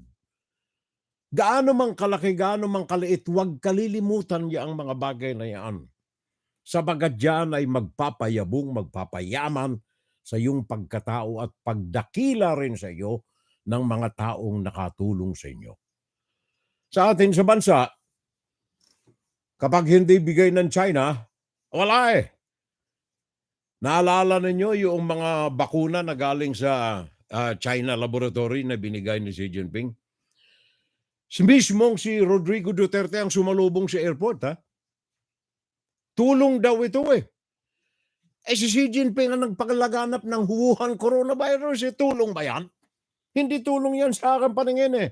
Yan ay gamot sa kanyang pagkakamali o sa kanyang sinadyang pagkakamali. Pag ito ay mga galing sa mga bansa na iba, liban sa China, ni ho, wala kayong matanggap eh. Kaya ngayon, salamat sa, ito'y sasaluduhan ko si Marcos dito eh. Salamat sa kanyang pagbago ng direksyon sa timon, sa direksyon ng bayan. Ngayon ay maiibsa na. Ngayon ay mababago na ang paningin ng mga bansa sa daigdig diyan sa Pilipinas. Alam ba ninyo panahon ni Duterte, ha? Panahon ni Duterte. And these are documented facts. Panahon ni Duterte. Nangampanya si Donald Trump laban sa China. Binulgal ni Donald Trump ang mga anomalya ng mga pakikipagnegosyo, unfair labor, unfair business practices ng China sa kanyang mga kakontrata sa negosyo. Binulgar ng China ni Donald Trump. Kaya maraming mga kumpanya, manufacturing companies ang nag-alisan sa China. Nag-alisan. In fact, hanggang ngayon, ang exodus ng mga manufacturing companies na ito, ng mga financial institutions na ito na naglagak ng headquarters sa Hong Kong o China, nag-aalisan ang mga ito. May naging benepisyo ba ang Pilipinas? Ni isa sa mga ito. Even from Japan, the second country in the world supporting the Philippines. Even Japan, nung pinagtatanggal nila yung mga kumpanya nila, factory, manufacturing sa China, wala ni isang pumunta ng Pilipinas sa panahon ni Duterte. Masakit, di ba? Saan pumunta ang mga ito? Singapore, Indonesia, Thailand, Malaysia, Vietnam. Kaya ano ang sabi nitong Nikkei Asia Review? Nikkei Asian Review. Ano sabi? Ngayon lamang ito September 20. Nikkei. Sabi nila, ang susunod na Silicon Valley sa Asia, ang mga susunod na Silicon Valley sa Asia ay Singapore, Indonesia, Thailand, Malaysia, Vietnam. Wala ang Pilipinas. Wala na isang pumunta ng Pilipinas panahon ni Duterte. Wala na isa. Bakit? Sabagat ang tingin ng mga bansa na ito, even Japan, China, US, Europe, European Union, ang tingin sa Pilipinas, puppet ng China. Kaya wala. Now, pabayaan na natin yung ibang mga bansa. Tingnan natin ang records ng Amerika sa Pilipinas. Now, you will know. Records ng Amerika sa Pilipinas, mga kababayan. Ever since, maging nung panahon ni Duterte, panahon ni Duterte mismo, from bakuna, from vaccines, to military hardwares, to civilian support. Tandaan niyo yung mga bagyo na nagdaan sa Pilipinas.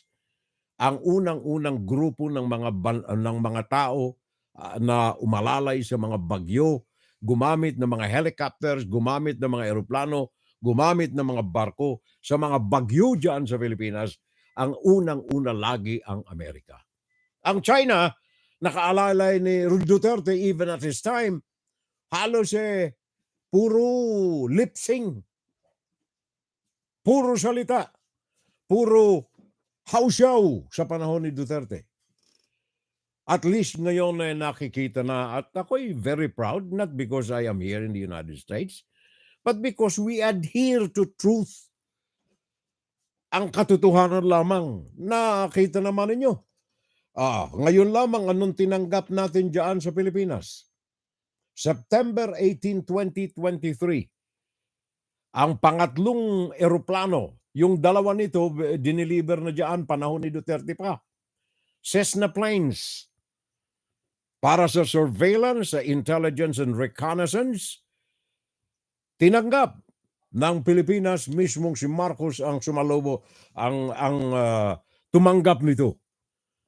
Yan ay eroplano, pangatlo na yan, na dumating riyan. Liban pa yan sa mga iba pang mga pinangako. Iisa-isahin natin para malaman ninyo. Alan Manansala, go ahead. To strengthen national security monitoring with the recent handover of the Philippine Air Force's latest air asset from the United States government. This is the Cessna 208 Bravo Intelligence Surveillance and Reconnaissance or ISR aircraft capable of remaining airborne for 5 hours and 30 minutes. The C-208 Bravo has a cruising speed of 140 knots and a range of up to 912 nautical miles. Its primary functions is to address the country's security concerns through ISR operations. In ISR operations, it can provide line of sight, live data, and air-to-ground information streaming. According to Defense Secretary Gilberto Chodoro Jr., the country will greatly benefit from these new air assets. They will support operations within the country for security, territorial defense, and disaster response or HADR, particularly in conducting rapid damage assessment and needs analysis or RDANA. And it will be used for all types of operations. We have to build up our capabilities as soon as possible. So this cannot be delayed. And we are working day and night to try to establish our own systems and whatever capabilities that we can get from our treaty partners and other allies, we're trying to converge these into interoperable systems. It's critical, highly critical. The C-208B will also play a significant role in counterterrorism and law enforcement efforts. It's worth noting that the United States previously provided 2 units to the country on July 24, 2017. The first 2 C-208B aircraft are part of the U.S. National Defense Authorization Act Building Partnership Capacity Program. Alan Manansala, QNTV News and Rescue. We serve the people, we give glory to God.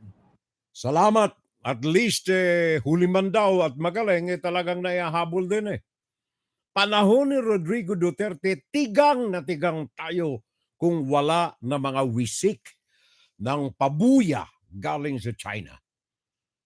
Ano ang sabi nga ni Duterte para sa mga kababayan natin? Mahirap kayo. Sige. Magtiis kayo sa hirap at gutom. Wala akong pakialam. Kita ninyo Ngayon, ito'y iniisa-isa ko lamang itong naaabot ng ating kaalaman, liban pa ito sa napakarami. Imagine from 1957, ang Pilipinas isa na sa mga major recipient ng American aid sa iba't ibang sangay ng gobyerno nito, USAID, WHO, World Health Organization, fully supplied and supported by the United States. Marami. Dito lamang sa USAID na nabanggit ko, iisahin ko lamang ito. Sa USAID lamang, nitong nakalipas na ilang linggo lamang, 135 million US dollars. 135 million US dollars ang inilaan ng US government para sa Pilipinas. Para saan ito? Ito ay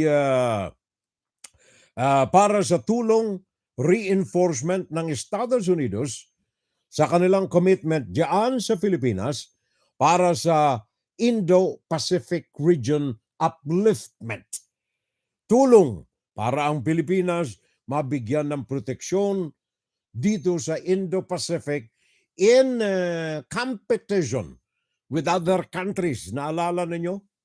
Sabi ko kanina, ayon dito sa Nikkei Asia Review, ang Asia ay nababanaaga na maging Silicon Valley in Asia. 5 bansa, wala ang Pilipinas. Kaya ang Amerika, sa magitan nitong USAID, meron silang special funding para sa promotion ng investment, innovation ng Pilipinas, expand educational opportunities para sa mga Pilipino na magkaroon ng oportunidad dahilan sa kanilang edukasyon in competition with other countries, ay magkaroon ng maayos at malawak na pagkakataon opportunities na makipagkumpetensya sa ibang mga bansa. Hindi lamang yan, kanilang kalusugan kasama na rito sa programa na ito. At iba pa, civilian beneficiaries ang target nitong 135 million na ito na nakalaan na palabasin ng Amerika para sa Pilipinas.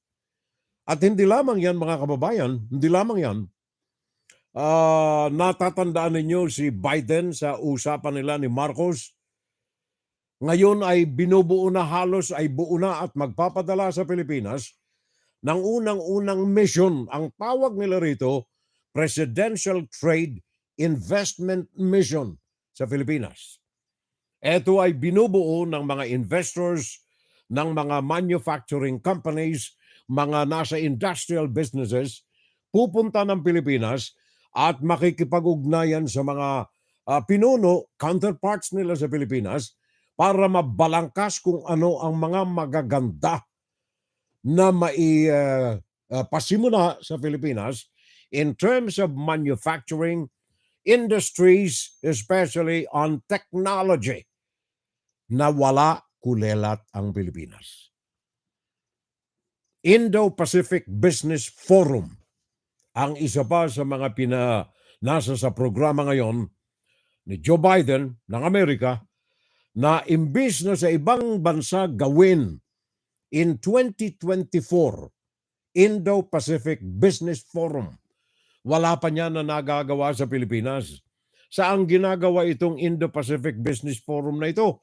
Doon sa mga bansa na noon ay kinikilala ng world market na merong mga possibilities na makapaglagak sila ng investment in forms of headquarters, companies, and manufacturing. Wala noon ang Pilipinas. Takot kay Duterte. Sabagat baka mabaliwala o kaya madinggoy sa panahon ni Duterte, sabagat ito ay European and American investors at hindi mga Chino. Ito pong kanilang balak na ito, US Trade and Development Agency, ang may pakana nito. Gagawin ito sa spring of 2024, so mga Abril next year, ang Indo-Pacific Forum na gagawin for the first time diyan sa Pilipinas. Kaya dito po sa mga pakikipag-ugnayan na ito ng Pilipinas sa Amerika, diyan ako saludo. Ang atin naman, whoever is the proponent, whoever is the leader, for as long as it is for the benefit of the Filipino people, nandiyan tayo. At hindi lamang yan, meron pa sila rito. Ang daming pera nito eh. There is another one. Ito'y may kaugnayan sa technology, electronics, kagaya ng nabanggit ko kanina. Ang Pilipinas ay magbubukas ng RAN, R-A-N. Ano ito? Ito ay elektroniko, modern communications, using computers, wireless. Ang RAN ay Radio Access Network. Ito ay bubuksan na dyan sa Pilipinas, na kung saan ang number one priority nito yung tinatawag nila diyan sa computer professionals na mga 5G. Wala akong alam nitong masyado 5G. Pero yun ang isa sa mga focus ng Amerika na ngayon ay sinisimula na diyan sa Pilipinas sa ilalim ng Radio Access Network Interconnectivity diyan sa Pilipinas. Di ko masyado alam ito Kaya hindi natin masyadong palalawakan ito Pero yan ay kasalukuyan ang ginagawa. Ayon dito sa tinanggap nating mga pagpapaliwanag, ito ay magkakaloob ng hands-on training sa mga Pilipino sa kasalukuyan na may mga adhikain na isulong ang 5G professionals.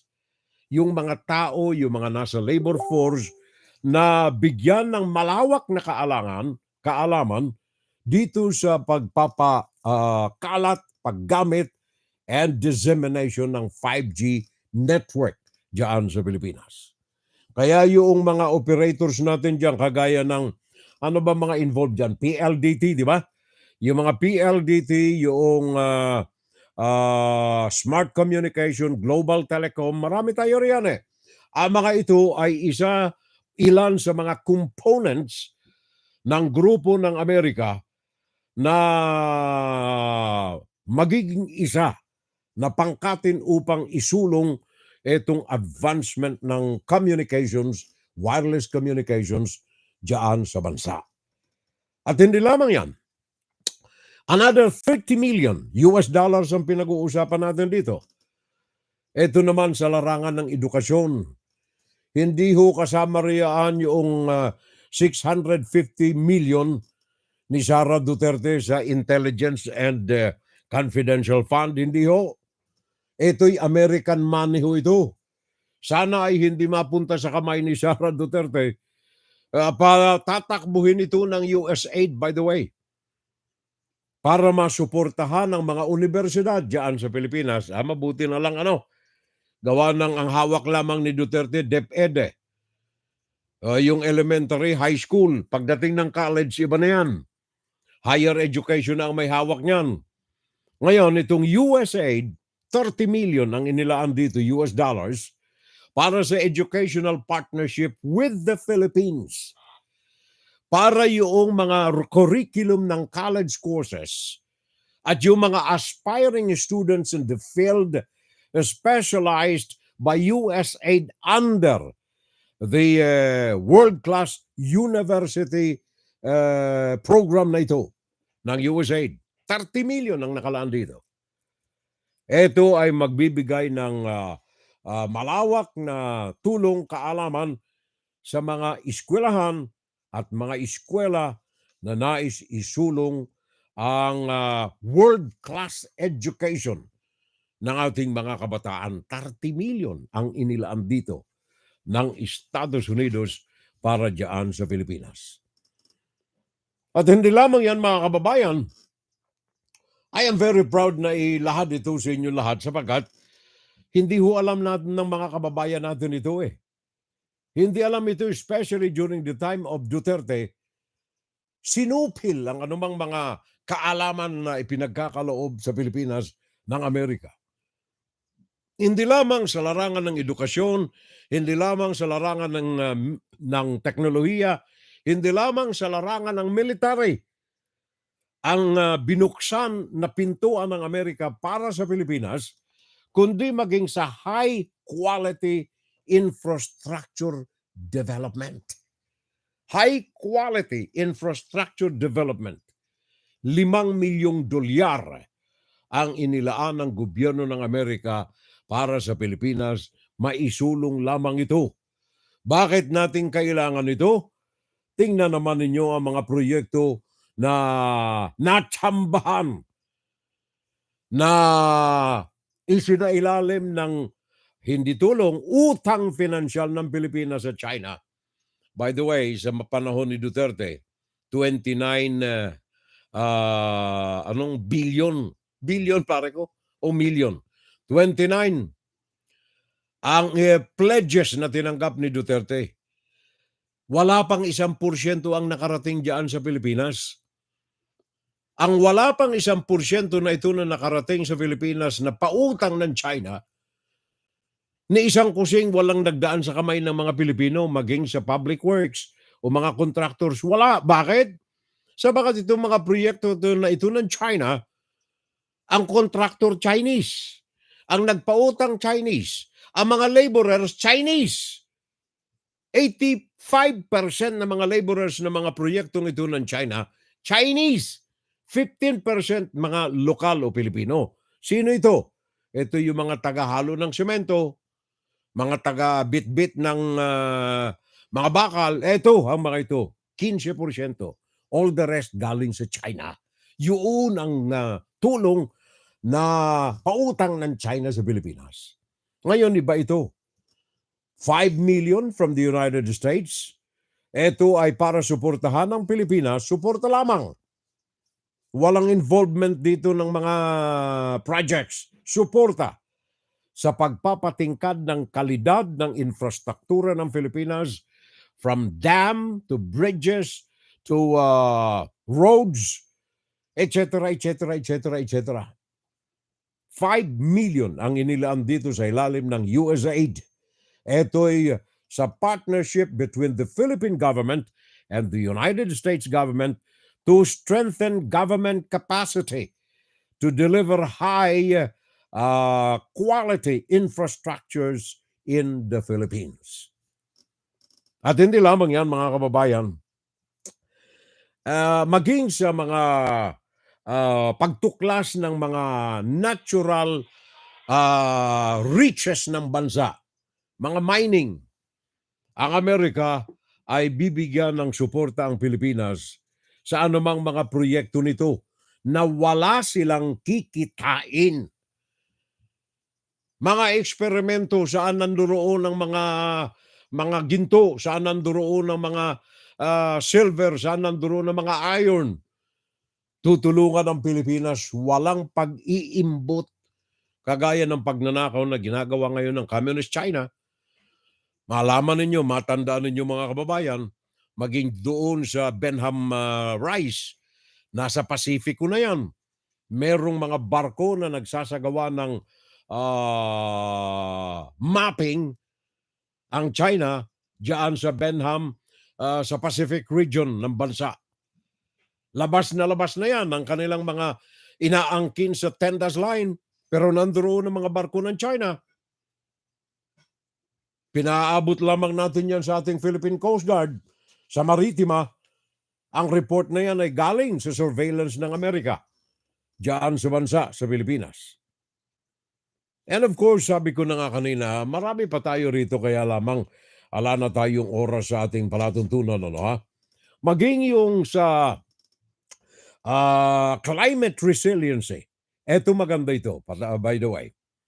Yung pangangailangan natin sa malinis na tubig sa bansa, USAID, tandaan ninyo.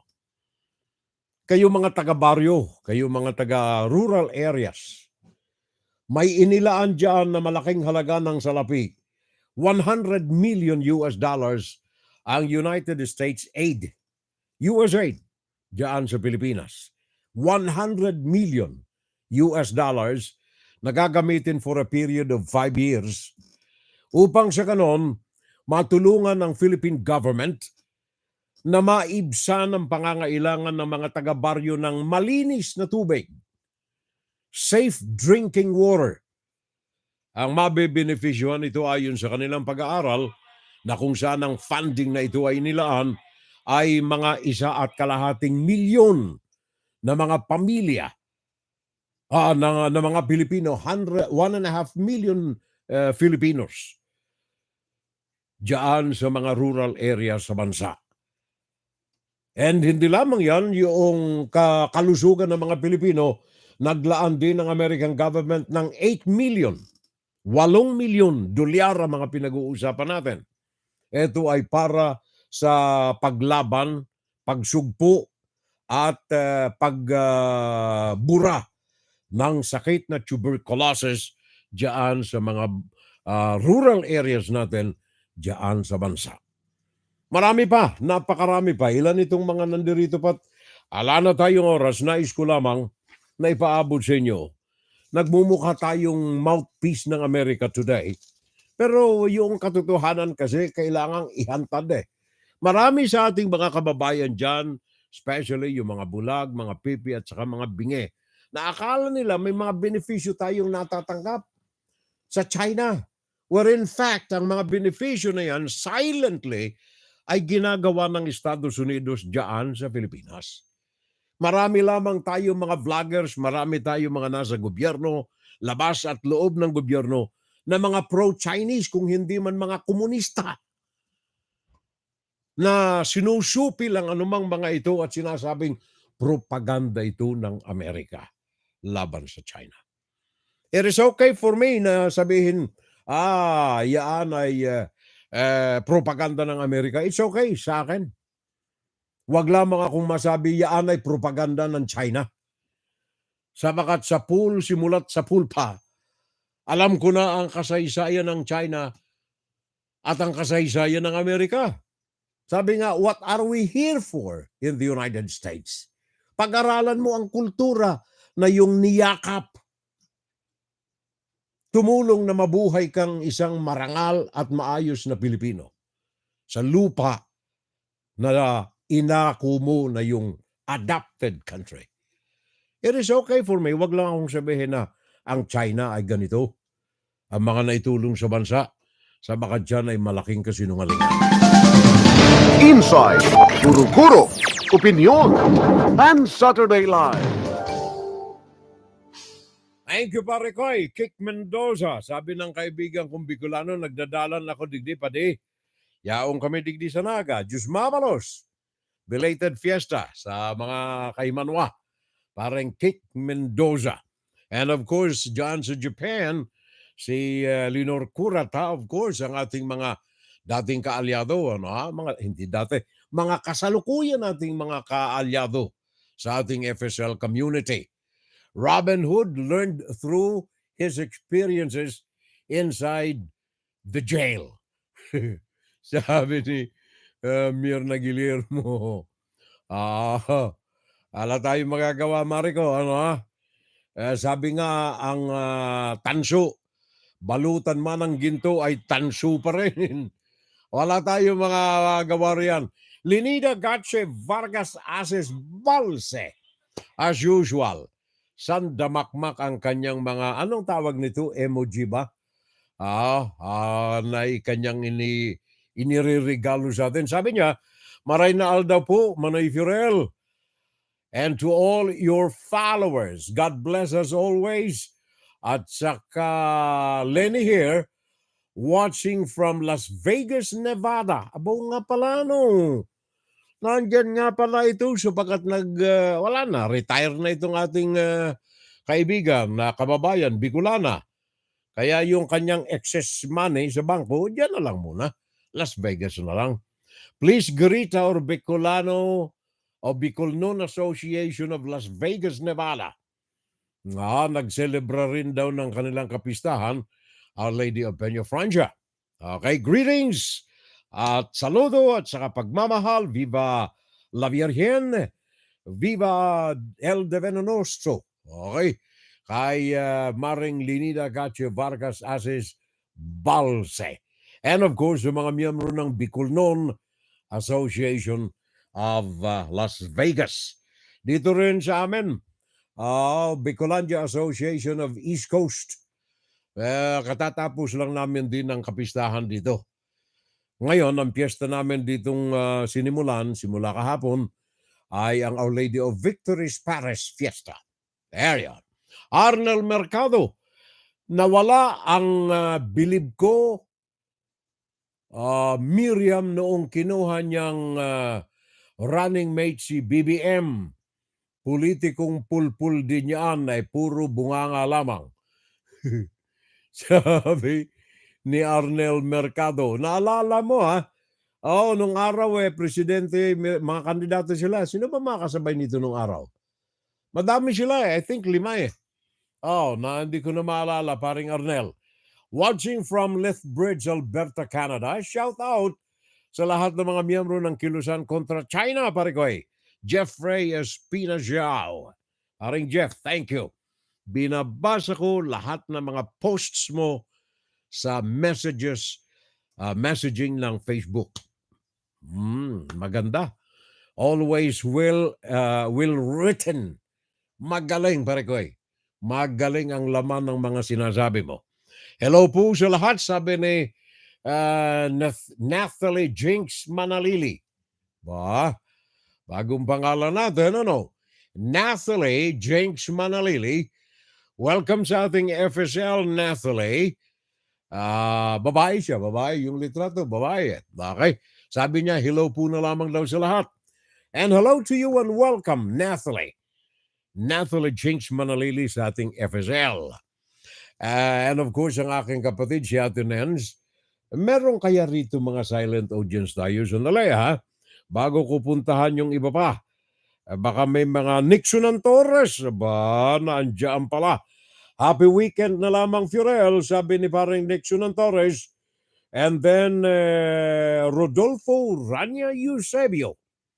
Nagbabakasyon pa rin dyan sa Canada.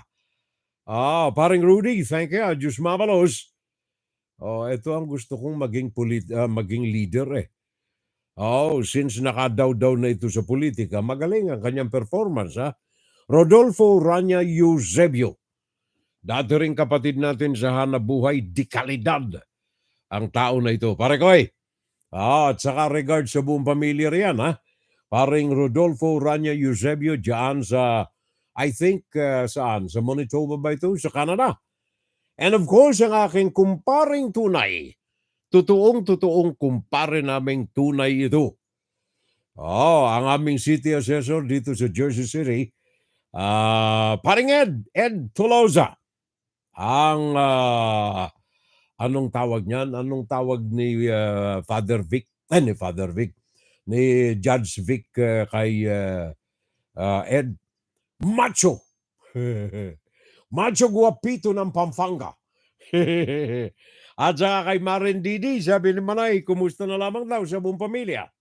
Paring Ed Tulosa, Maring Didi, mga tunay naming kumpare at saka mga kumare ito dito sa Jersey, taga Pampanga. Ang macho ng Pampanga, sabi ni Judge Victor Season Benjamin Felix, welcome sa ating FSL Parikoy. Maraming salamat, Ben. Thank you. At sana ay laging ugaliin ang makaagapay natin.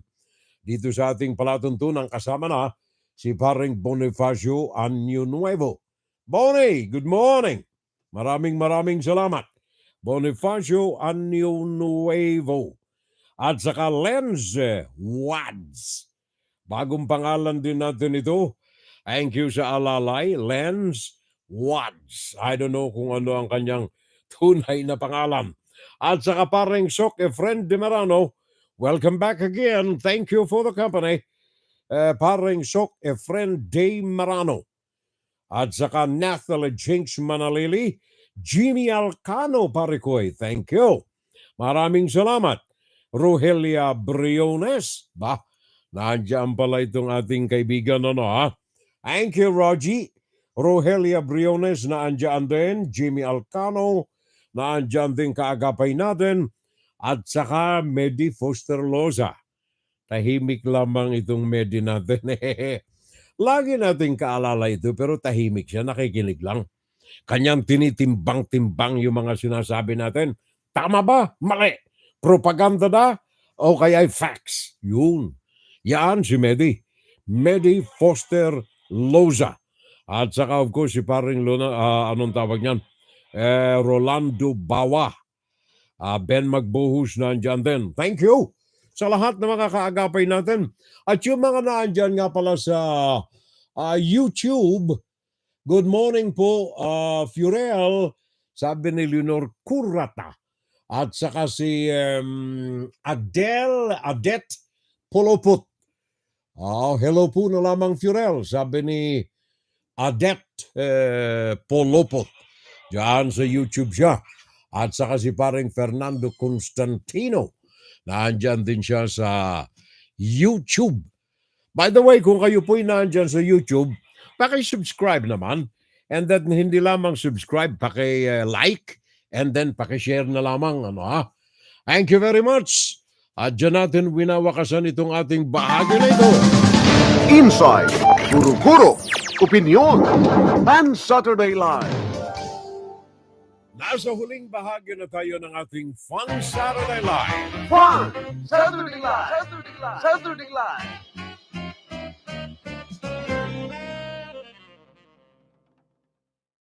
Okay, Philippine mediocracy or idiotism.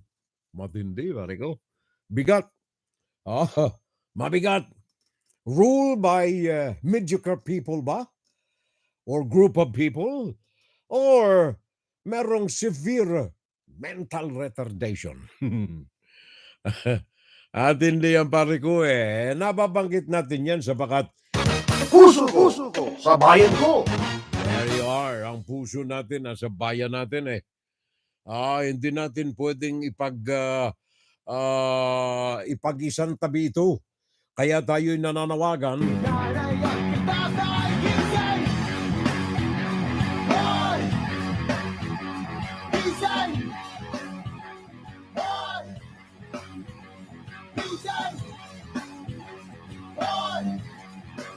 Kaya kayo mga bulag, mga pipi at saka mga bingi, sa bagay itong grupo natin, wala riyan na isa. Kaya lamang baka may marahuyong makinig sa atin ng mga bulag, mga pipi at saka mga bingi. Iniimbitahan natin gising na tayo. Gising na tayo mga kapitbahay. Ang galing! Ang galing! Etong China, tingnan ninyo. Tingnan ninyo, Ang Pilipinas maglulunsad na naman ngayon ng panibagong diplomatic protest. 500 na yan ang diplomatic protest na yan. 500 na. This time, hindi lamang diplomatic protest ang pinag-aaralan ng pamahalaan. Tagal na nito, pinag-aaralan pa. Legal options naman ang kanilang sinisilip para isangat sa International Court. Ito'y may kaugnayan dito sa pagwasak, destruction, pagwasak ng mga coral reefs diyan sa West Philippine Sea na ginawa ng Chinese Communist Party. China's foreign ministry Zen issues a Hernandez, scathing response to ABS-CBN. accusations that Chinese maritime militia vessels were behind the destruction of corals in Rosal Reef and Escoda Shoal, as well as the Philippine government's plan to file a complaint for damages. According to the China Foreign Ministry spokesperson, the accusations are baseless and that the Philippines should stop stirring political drama from fiction. It also challenged the Philippines to stop pollution by towing away the grounded warship BRP Sierra Madre from Renai Jiao, its Chinese name for Ayungin Shoal. The Department of Foreign Affairs, however, reminds China of Article 192 of the United Nations Convention on the Law of the Sea that obliges states to protect and preserve marine environment both inside and outside its national jurisdiction. It also expressed readiness to support any action that the Office of the Solicitor General may decide to take as it explores possible legal options for the Philippines. Philippine Justice Secretary Jesus Crispin Remulla confirms government is taking action. Whether or not it is our territory, but it is within our vicinity, already gives us a moral responsibility to pursue the destruction of the environment as a task for humanity, for the good of humanity. It can be the arbitral court again. It is possible that we will file it before the arbitral court.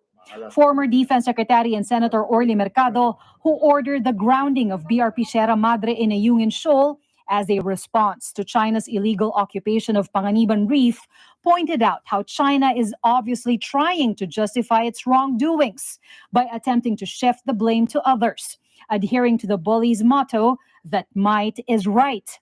For Mercado, the fictional drama is actually China's mythical 9-dash line, which has been already determined as having no legal basis under international law.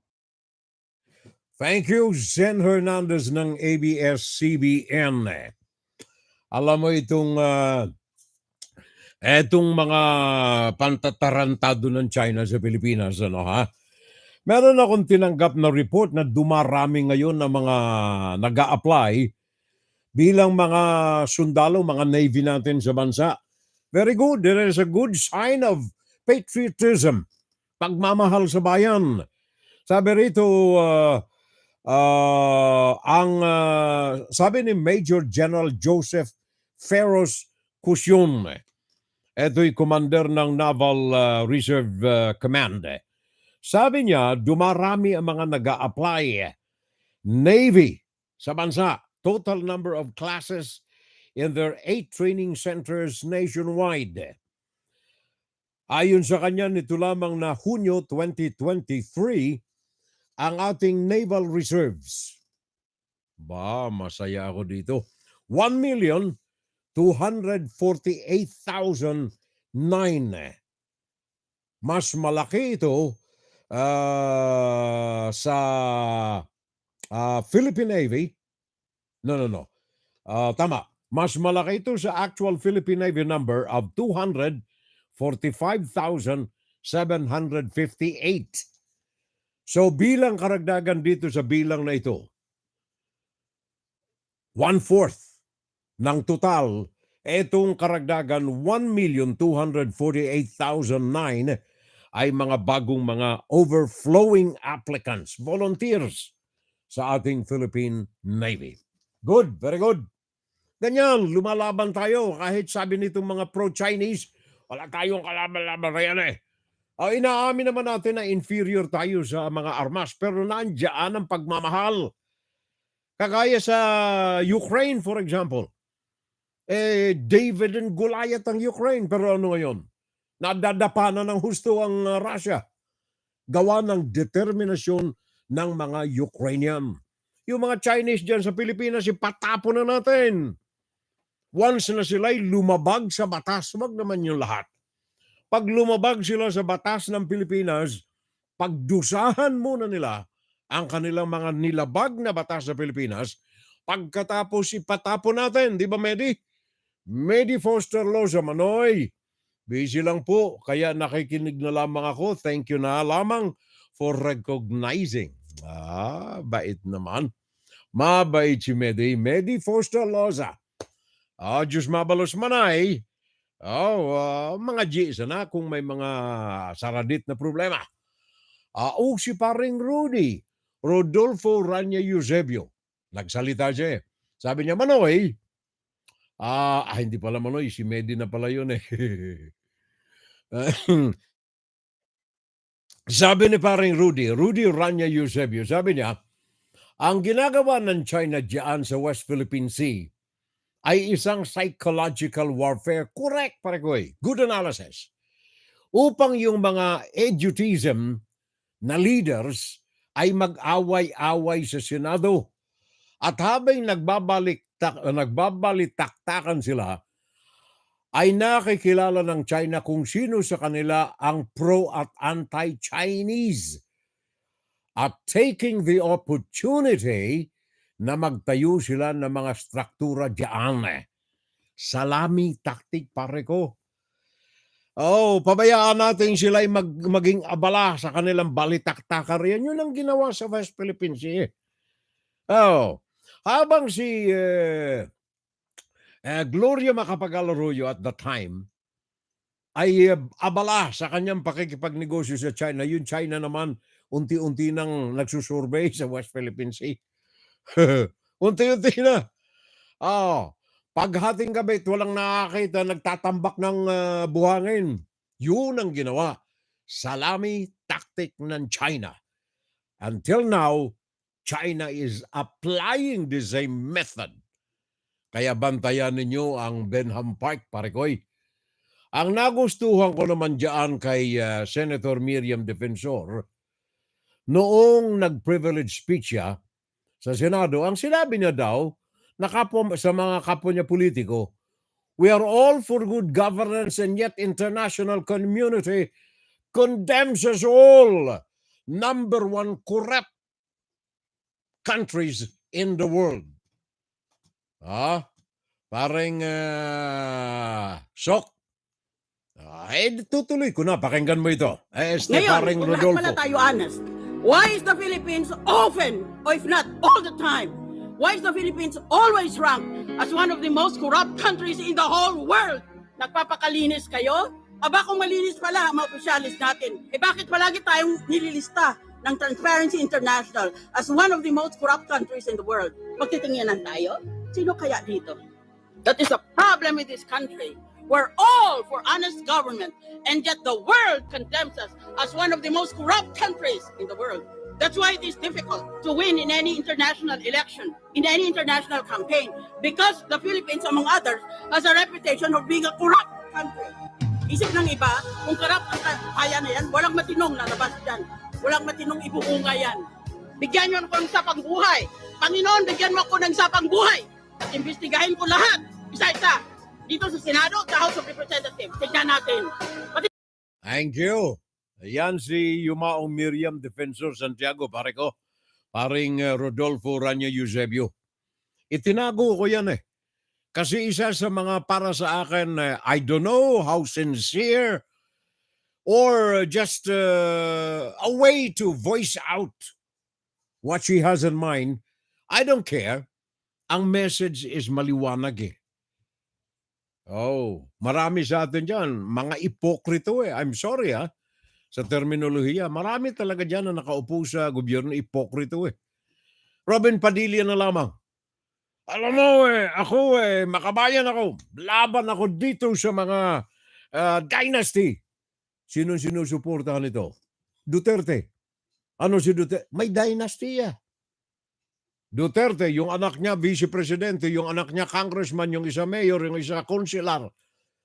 Kapatid niya, public. Dynasty. Robin Padilla. I am against dynasty. Hindi niya siguro naintindihan yung English eh.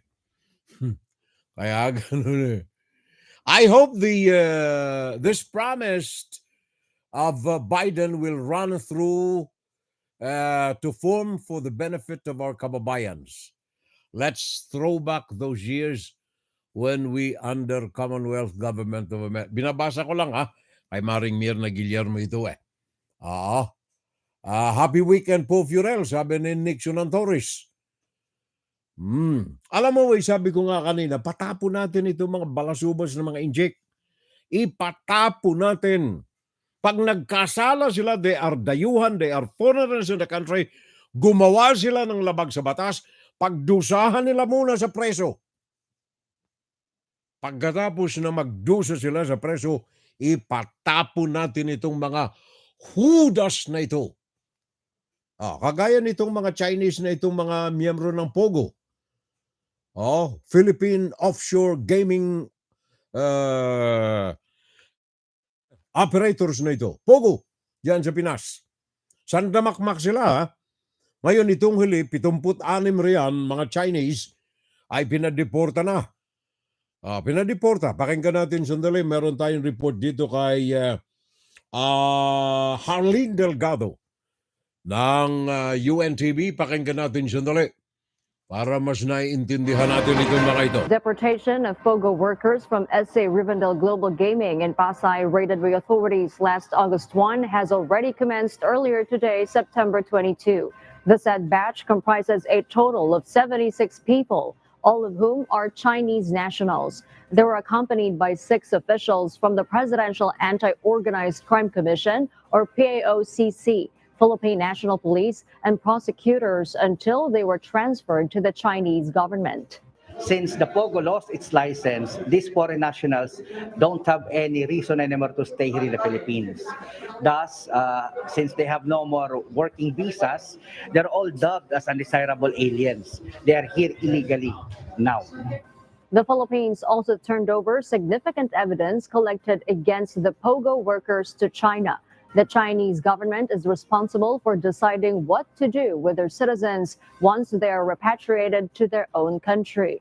Deported foreigners will be prohibited from entering the country for 5 years. However, after this period, they can appeal and file a petition to lift the ban. This is the first of a series of deportation. Come Wednesday, we would try to deport another 17 Malaysians. Then come Friday next week, we would deport another 60 Chinese. Thank you, Harleen Delgado ng UNTV. By the way, hindi lamang Pilipinas po ang nagpapatapo ng mga Chinese na ito. Gawa ng itong mga ito. Balasubas kahit sila nandoon sa ibang mga bansa. Yun ang aral ng Chinese Communist Party. Oh, kagaya sa Indonesia, 153 Chinese. Ipinatapon itong Setyembre 22, kanina lamang. And then September 6 sa New Zealand, 747 Chinese, 641 Chinese ang pinatapon nila sa New Zealand. September 6. Dito sa Estados Unidos, madami. Iba't iba. Saan ito? From January 11 hanggang March, hanggang ngayon, 12,000 Chinese. Russia the same. Mantakay mo pati Russia, mga pinatapo na mga inchik. Yan ay, alam mo sabi ko na nga, disclaimer ko lamang. Hindi natin nilalahat yung mga yan. Marami akong mga kaibigan ng mga Chinese. Marami, napakarami. Damakmak ang mga kaibigan ko mga Chinese. Even dito sa Facebook. Marami. Kasi sila, mismong sila, lumalayo sila dito sa masamang imahe ng kanilang mga kababayan na naandyan na nga sa ibang bansa, balasubas pa rin.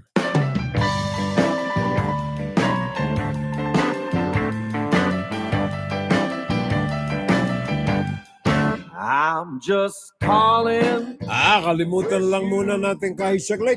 Happy birthday. Magbatian na lamang muna tayo. And you're always on my mind. Basta tandaan ninyo, you're always on my mind. Baby. Adele Poloput. Diyan sa YouTube. Voice. How I miss you and all the things that you do. A year has passed. Kay may bahay talagang timing lagi lalaki pati ng sulat Happy birthday na lamang noong Miyerkules, Setyembre 20. Mga may kaarawan na mga kaibigan natin sa Facebook, sa YouTube, elsewhere, Limuel De Salvo, Ruel Salvo, Doris Laksamana, Ernest Lanetti, Herlin Lanzuela de Los Santos, Jalmark Avenido Salvo, Alfredo Salvo, Oying Madrelejos, Nelia Zamaniego Herrera, David Duterte Lim, Rolly Zavala, pare ko gandang lalaki niyan. I'll get through. Yes, I'll get through. At saka yung kaibigan ko nalilihis ng landas, Jason siya. Sabunutan ka ng mga kasama ko rito, Jason siya. Happy birthday noong Setyembre 20.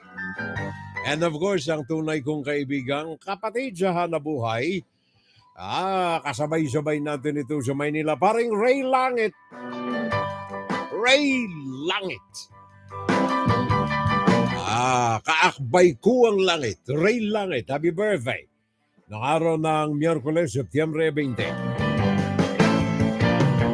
A year has past since you made your own way. All I can say is that I've seen. And of course, ang anak ng aking pamangkin, ano yan? Apo na rin, di ba? Anak ng pamangkin Clarissa Ablanida Pacamara. Diyan sa Naga City, happy birthday sa kanya nung Miyerkules.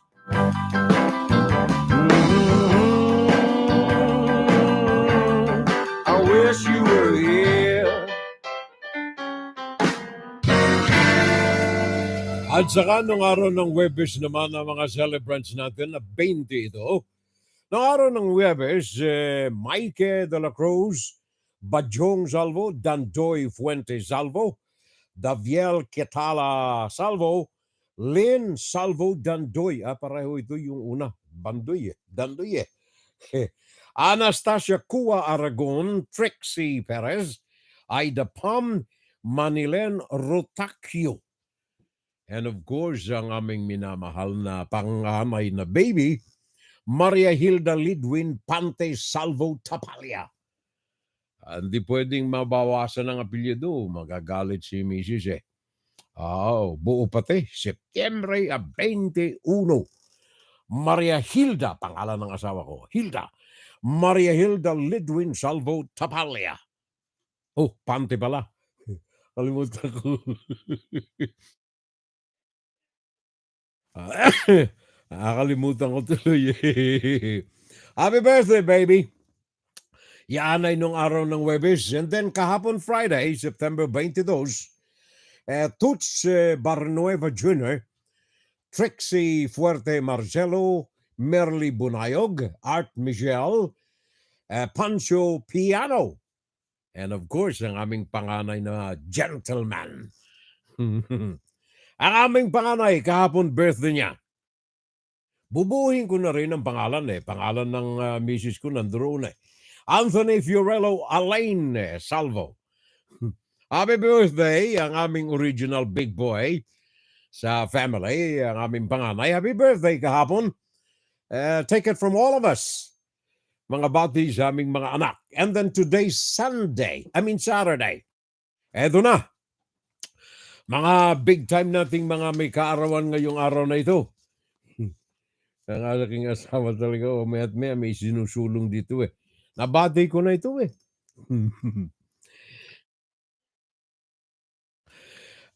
ngayong araw na ito, araw ng Sabado, ang mga may kaarawan, Sunny Malate, Lina Abdon, Ruby Bell, Galmasatob, Love Flores, Gil Amores, Hil Amores, I should say.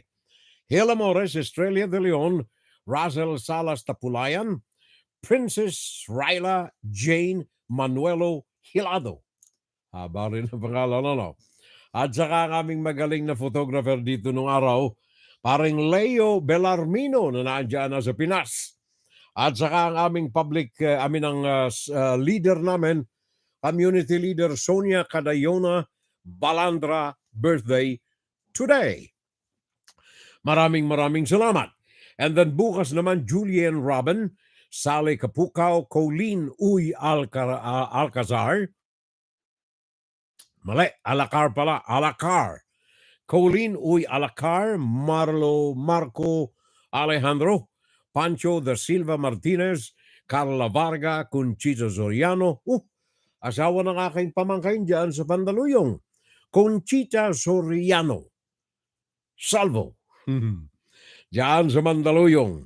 Lovely Jane Bacalan. Sila mga may birthday bukas Sunday. And then on Monday naman, Luman Bayanay, Kia Zamera, Shirley Abrenica Trinios, Jasmine Robinsons, Romay Guerrero, April Shermaine, Robert Calumbres, Michael Florendo Paricoy. Ang aming biker, magaling na biker naman ito at kasama ko sa Knights of Rizal. Michael Florendo, kaarawan niya Lunes. And then sa Martes naman si Jojo Tadoran, Paricoy.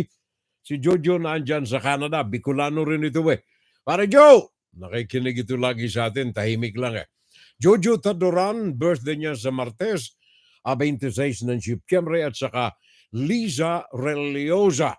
And very specially, ang aming kapitbahay dito sa tapat lamang nakatira, Vicky Victoria Rapakan Bugarin.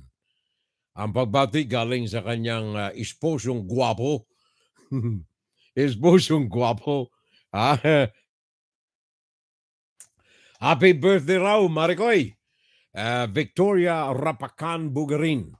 Galing na rin sa amin ni Mrs. at sa aming buong pamilya. Sa kanila lahat, happy birthday na lamang. And of course, Septyembre 17, Joaquin U. Kemeral, 20 Prospero Quinto, and very specially on September 29, yan ay Friday this coming week. Birthday ng aming second to the youngest na magandang dalaga namin. Ang aming anak na second sa bunsoy, birthday niya rin sa 29, kaya pag Septyembre, 3 ang selebrasyon namin. Maria Hilda Marchuel Pante Salvo. Happy birthday na lamang, baby. Yan ay sa Biyernes pa, Septyembre 29.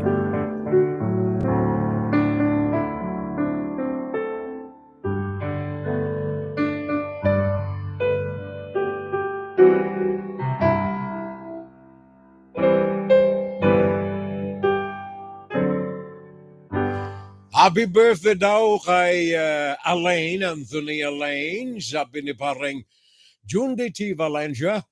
Happy birthday to you and cheers. Sabi ng pare ko. Galing nitong pare ko talaga, ha? Ay, pareng Jundi, maraming salamat. At saka, mamaya itong iba, mamaya. Si pareng Jundi muna, pare ko. Go ahead.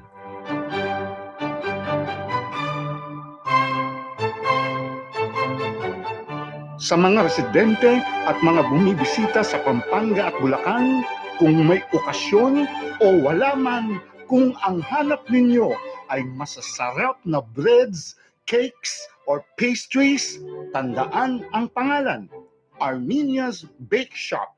Armenia's. Sa Armenia's, makabibili kayo ng mga dekalidad na breads, cakes, or pastries. Sigurado, makukontento kayo sa mga breads, cakes, or pastries ng Armenia's kahit ikumpara pa ninyo sa iba. Subukan na ninyo. Tunay ninyong maiibigan. Bili na, order na, grab food na, now na. Armenia's Bake Shop. Bring home the best tasting breads, cakes, and pastries. Visit Armenia's Bake Shop on Facebook for details. Thank you, pareng Jundi. Ito sa iyo to, ha? Sandali, ha? I love you. Sabi ni pareng Jundi, yung kanyang yumaong papa, Daddy Valencia. Birthday niya ngayong araw na ito, pare ko, September 23 ngayon. So sabi ni pareng Jundi sa kanyang mahal na papa, happy birthday na lamang in heaven today, September 23. Thank you. Maraming salamat. Ngayon ito pong Armenia's Cakes, Breads, and Pastries. Pwede kayong maglamyar na riyan, dalhin ninyo ang iPad, iPhone, laptop. Pwede kayong mag-online sabagat meron na silang sit-ins sa alinmang sangay nitong Armenia's Cakes, Breads, and Pastries. Plaza Burgos sa Guagua, Pampanga. Kingsborough sa San Fernando, Pampanga. Diamond Subdivision sa MacArthur Highway sa Balibago. Santo Rosario sa Santo Domingo sa Angeles City sa Pampanga. At saka sa Malolo City sa Bulacan. Hindi ko na binabanggit yung mga addresses. Gawa ng may mga ibang locations na lumipat sila gawa ng improved facilities at saka yun nga, meron silang mga additional na products na riyan. kagaya ng hot or ice cold coffee at saka mga juice. Kaya kailangan nila mas malaking espasyo. Ano, para maayos ang huntahan.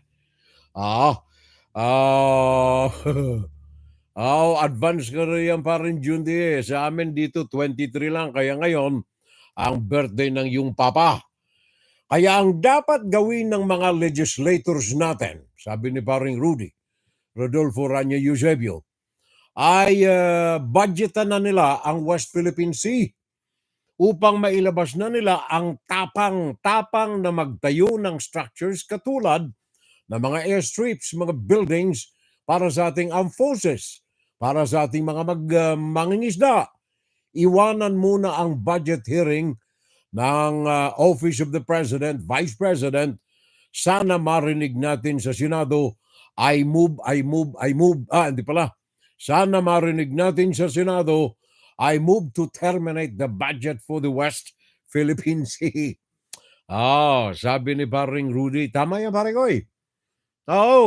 At saka yung Amerika, kagaya ng sinabi ko kanina, marami silang mga budgeting for the Philippines. Lately for the military, additional 135 million. Bakit matatakot silang magdala ng mga construction materials, especially sa Pag-asa, na meron tayo mga residente riyan? Maniwala kayo, kung ang Pilipinas maghatid ng materyales riyan, hindi uobra yung pananakot ng China. Maniwala kayo. Tamime ang China kapag inuupakan din sila. Tingnan ninyo ang ginawa ng Malaysia. Ilang mga kunyari barkong pangisda na mga paramilitary ng China ang sinunog ng Malaysia. Ng Vietnam, the same. Kaya wag tayo matatakot sa mga pananakot nitong mga tarantado na ito eh. Umunlad lang ang tinaguriang sleeping giant, yumabang na. Parang sila na ngayon ang kinatatakutan sa mundo, sabi ni paring Jerry Conto. Wala pare, yung tinatakot lang nito, yung kaya nilang takutin eh. Yung iba wala. Kaya tayo mga Pilipino, magpalakas tayo pare ko eh. Palakas, palakas, palakas, palakas. Yun ang kailangan nating mga Pilipino. Para hindi lamang tapang ng loob, kundi tapang ng katawan ng ating dala. Like for example, kumain tayo ng mga tama. Sabi ng doktor ko, yung mga cherries, yung mga mayayaman sa folic acid na mga pagkain, kainin natin para lumakas ang ating katawan. Kahit na tayo liebo 70 na, pag malakas ang katawan natin, pogi pa rin tayo. Di ba paring Jundi, paring Rudy? Uric acid is a waste product pakinggan formed during the breakdown of purines found in many foods. High uric acid levels in the blood can lead to hyperuricemia, which can cause painful joint inflammation and gout. However, certain foods can help reduce uric acid levels in the body and prevent gout flare-ups. We will discuss foods known for their uric acid lowering properties. Cherries. Cherries are a natural source of anthocyanins, potent anti-inflammatory compounds that have been shown to help reduce uric acid levels in the body. By inhibiting the formation of uric acid crystals, cherries can help prevent joint pain and gout attacks. The acid-neutralizing effect of cherries can help to reduce inflammation and pain, making them a valuable addition to any diet. To experience the full benefits of cherries, consuming 200 grams daily is recommended. Folic acid-rich foods. Incorporating folic acid-rich foods into your diet is an excellent option if you're looking for a natural way to lower your uric acid levels. Folic acid is an essential B vitamin crucial in reducing inflammation and preventing the buildup of uric acid crystals. Foods like pinto beans, sunflower seeds, and lentils are excellent sources of folic acid and can be easily incorporated into your daily meals. In addition to lowering uric acid levels, a diet rich in folic acid can have numerous other health benefits, such as improving heart health, boosting brain function, and supporting overall well-being. Bakit ito ang aking sentro ng ating health tip ngayon? Gawa yung aking isang kaibigan, si Attorney Edgar Balintona. Magkakaminsan pag nagkakape kami, hindi makatayo na maayos. May gout eh. Gout. Ano ang gout? Uric acid na yan eh. Rayuma sa atin sa Pinas. Good morning and blessed Sunday everyone, sabi ng aking kapatid si Ate Nens. More power sa Armenia's expansion mode, sabi ni paring June de Valencia. Tama ba yung narinig ko? Tapang ang kailangan, naisip ko lamang. Dito maraming mga matatapang na mukha, hindi lahat. Mga mambabatas.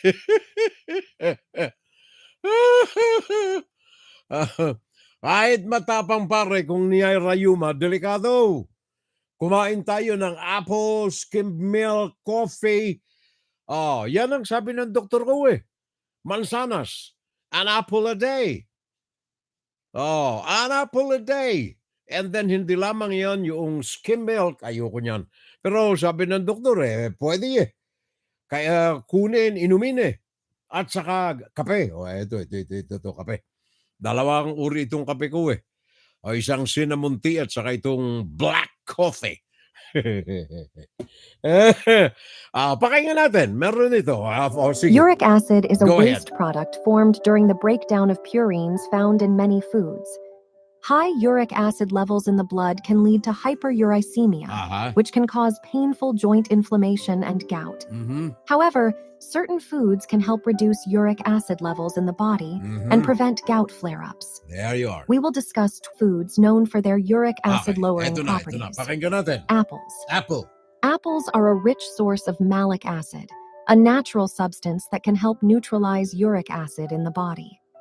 By consuming 1 apple daily after a meal, you can reap the benefits of this powerful acid-neutralizing effect, which can help relieve those suffering from high uric acid levels. In addition to its uric acid-lowering properties, apples are packed with essential vitamins, minerals, and fiber, making them a nutritious and delicious addition to any diet. Skim milk. While more research is needed, some early studies have suggested that drinking skim milk may help speed up uric acid's excretion in the urine, which can prevent the buildup of crystals in the joints. Additionally, skim milk may have anti-inflammatory properties that can help to reduce your body's inflammatory response to uric acid crystals, further decreasing the likelihood of gout flare-ups. Incorporating skim milk into your diet is easy and convenient, and it can be enjoyed in various ways, such as in smoothies, coffee, or as a refreshing beverage on its own. Coffee. Despite its acidic taste, coffee can be a helpful addition to your diet to reduce uric acid levels. While the acid in coffee is different from uric acid, drinking coffee can still provide several benefits for those with high uric acid levels. For example, coffee has been shown to slow down the breakdown of purine into uric acid, which can help prevent the buildup of uric acid crystals in the joints. Moreover, coffee can speed up the rate of uric acid excretion, which can further reduce the likelihood of gout attacks. Sabi ni parang June de Valencia, pare, dito sa amin, tubig na lang ang katapat eh. Kasi, o kaya, banana na lang. Banana a day. Kasi medyo mahal ang apple eh.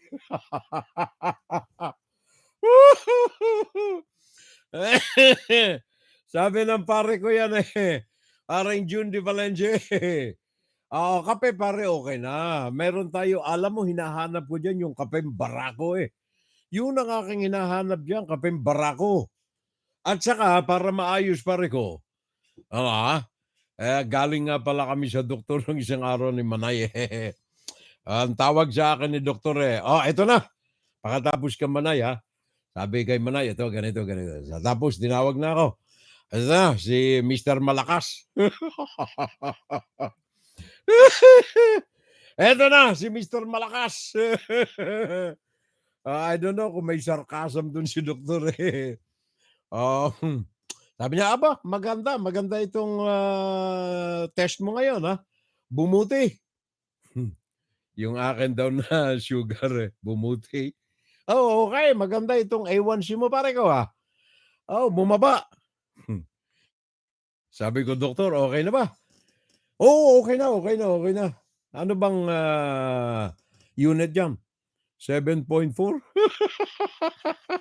Di ba taas? Mataas eh. 5.8 ang normal dyan eh. Mataas. Kaya sabi ko, siguro manood na lang ako nitong mga shows ditong pinalalabas para mawala-wala yung iniisip natin makasakit-sakit ng katawan eh. Sabi ni Juju Conol, Fiorel, panoorin mo ito, Filipino-American History Month. Sa Oktubre pa eh, Oktubre 28 pa eh. Kaya lamang sabi ni Juju Conol, panoorin ko raw eh. A special comedy event ng Comedy Club. Jersey City, Friday, October 28, alas 8 ng gabi, alas 10 ng gabi. Regular show, bomba show, alas 10 ng gabi. Entrance, $30. Okay Yun ang paanyaya sa akin ni Jojo eh. Panoorin ko raw si Rex Navarrete Lopez at saka si Rich Kiamco. Mga komedyante, thelaughtour.com. Yan ay special comedy event ng Filipino-American History Month, Oktubre 28. Dito saan nga ba ito? Sa Dorian's Red Hand, 555 Washington Boulevard, Jersey City. Yan ay Friday, Oktubre 28. Alas 8 ng gabi at saka alas 10 ng gabi. Sabi ni Maring Juju Kunol. Also, Sabado naman ito, Oktubre 29. Matagal pa pala, Joe. Film screening naman ng Portraits of Mosquito Press. Yan ay pelikula ni J.I. Burgos. Gagawin naman ito Saturday, Oktubre 29, alas 2 ng hapon sa Five Corners Library, 678 Newark Avenue, dito sa Jersey City. Ito'y sponsored by Malaya Movement of Jersey City. Yan ay mga paalala ng kaibigan nating Juju Kunol.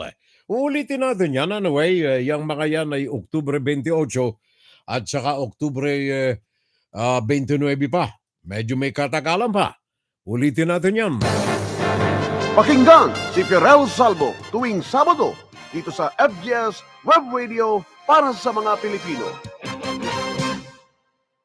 Ano ito? Langer Machon. Okay Langer Machon.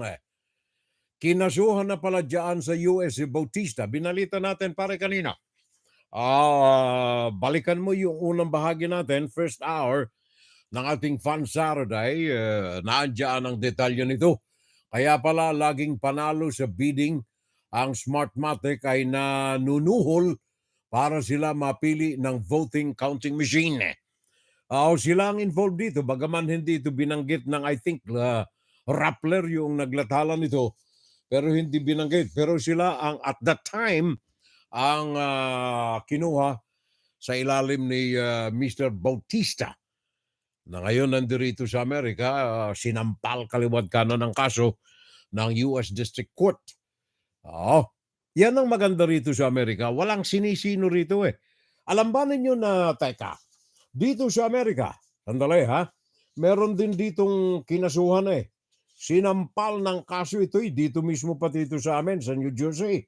Senator Bob Menendez. Ito'y isa sa mga suanoy, isa sa mga veterano ng mga congressmen, senador namin dito sa New Jersey, Bob Menendez. Sinampahan ito ng kaso kahapon, indicted, kasama ang kanyang asawa, dahilan sa bribery. Dito may mga gold bars daw na mga nahuli at mga pera, $250 million.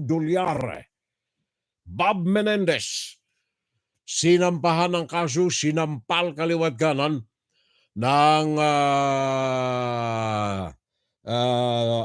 New Jersey, sandali hinahanap ko, prosecutor's office. Siguro detalye na lamang natin ito. Meron dito sa Damian Williams, U.S. Attorney, Southern District of New York. Siya ang nagbasa nitong indictment labang dito kay Senator Bob Menendez. $500,000 At saka bribery case ito parang yang kay Manuel dyan sa Kamalek sa Maynila. 500,000 plus mga gold bars. Pakinggan natin mismo ang pahayag ng U.S. Attorney, Southern District of New York, Damian Williams. Good morning, everyone. Thank you for coming. Good morning. My name is Damian Williams, and I'm the United States Attorney here in the Southern District of New York.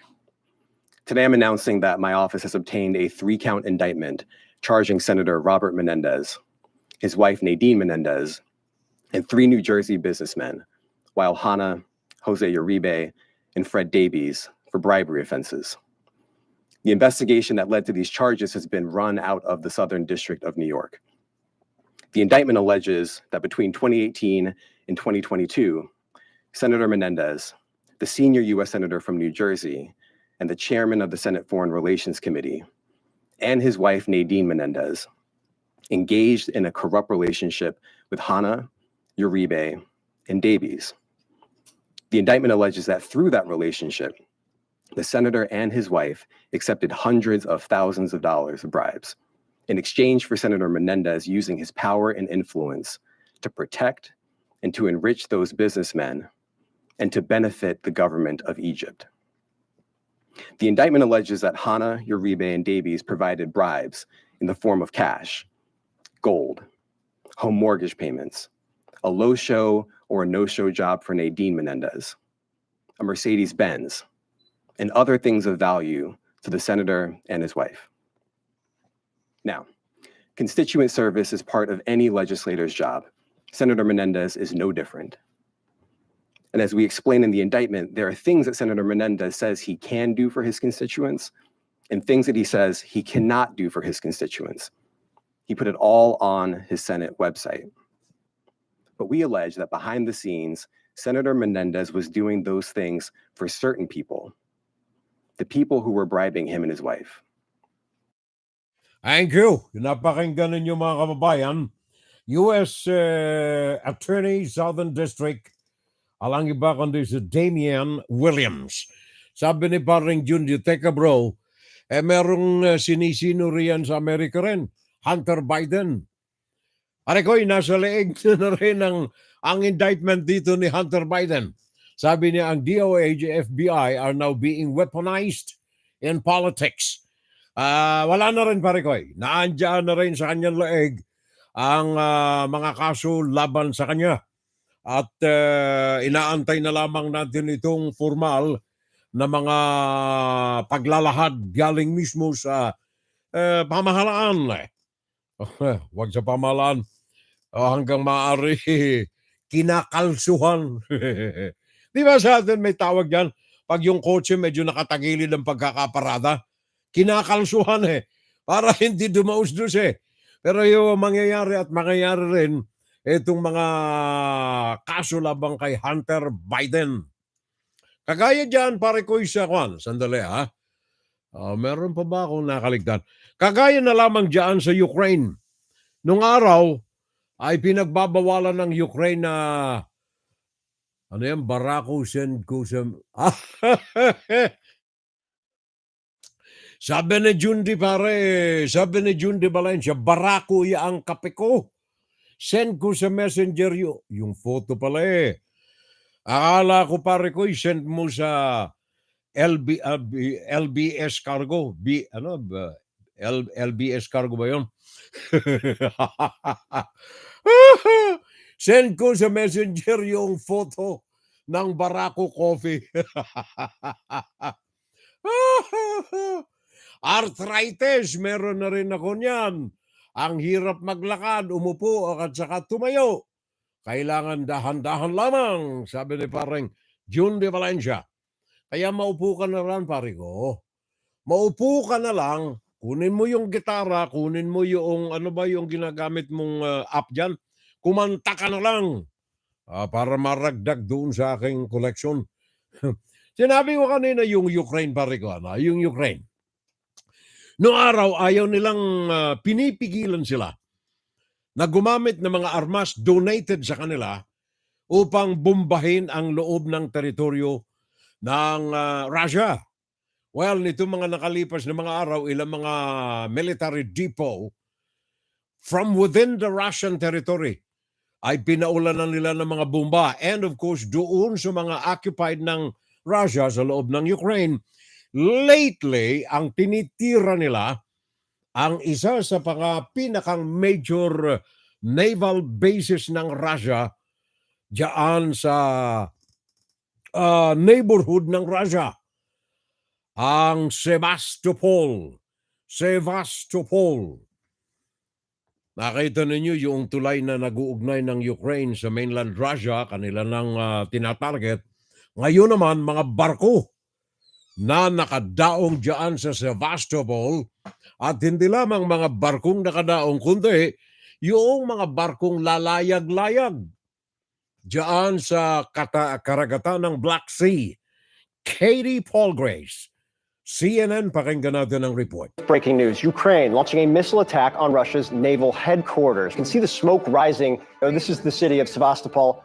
It is one of the largest cities in the Ukrainian peninsula of Crimea and was illegally annexed by Moscow's forces in 2014. Russian state media says debris is, quote, scattered for hundreds of meters. Now, Ukrainian officials have not yet commented on the incident. It has been an area and a specific strategic target the Ukrainians have spoken about, talked about over the course of this entire conflict. CNN's Katie Polglaze has more. What do we know at this moment? I know this is breaking and moving quickly. What's your understanding of things on the ground? Well, clearly, as you can see from that video there, this is a quite major attack on Russia's naval headquarters in that region. That is highly significant and a clear success from the Ukrainian side. And let's not forget, this has happened in just a week of several other major attacks in the Crimea area as well. This is clearly part of a pattern that Ukraine is conducting with increasing frequency. Just yesterday, we were talking about the Saki Air Base as well. 12 military aircrafts targeted there. Last week, we were also talking about Sevastopol. Again, a port there, a ship repair facility that was targeted. Again, all of this is targeting Russia's infrastructure, the areas that Russia is using to build the war effort that it is conducting in this area. And clearly, the headquarters of its naval fleet is the biggest target of all. You can see in this video here, huge smoke erupting from some of these areas. This is clearly a very alarming sight, and the Sevastopol governor, the Russian appointed governor in that area, has told people to stay in shelter, stay inside, not go into the city center. That is clearly an indication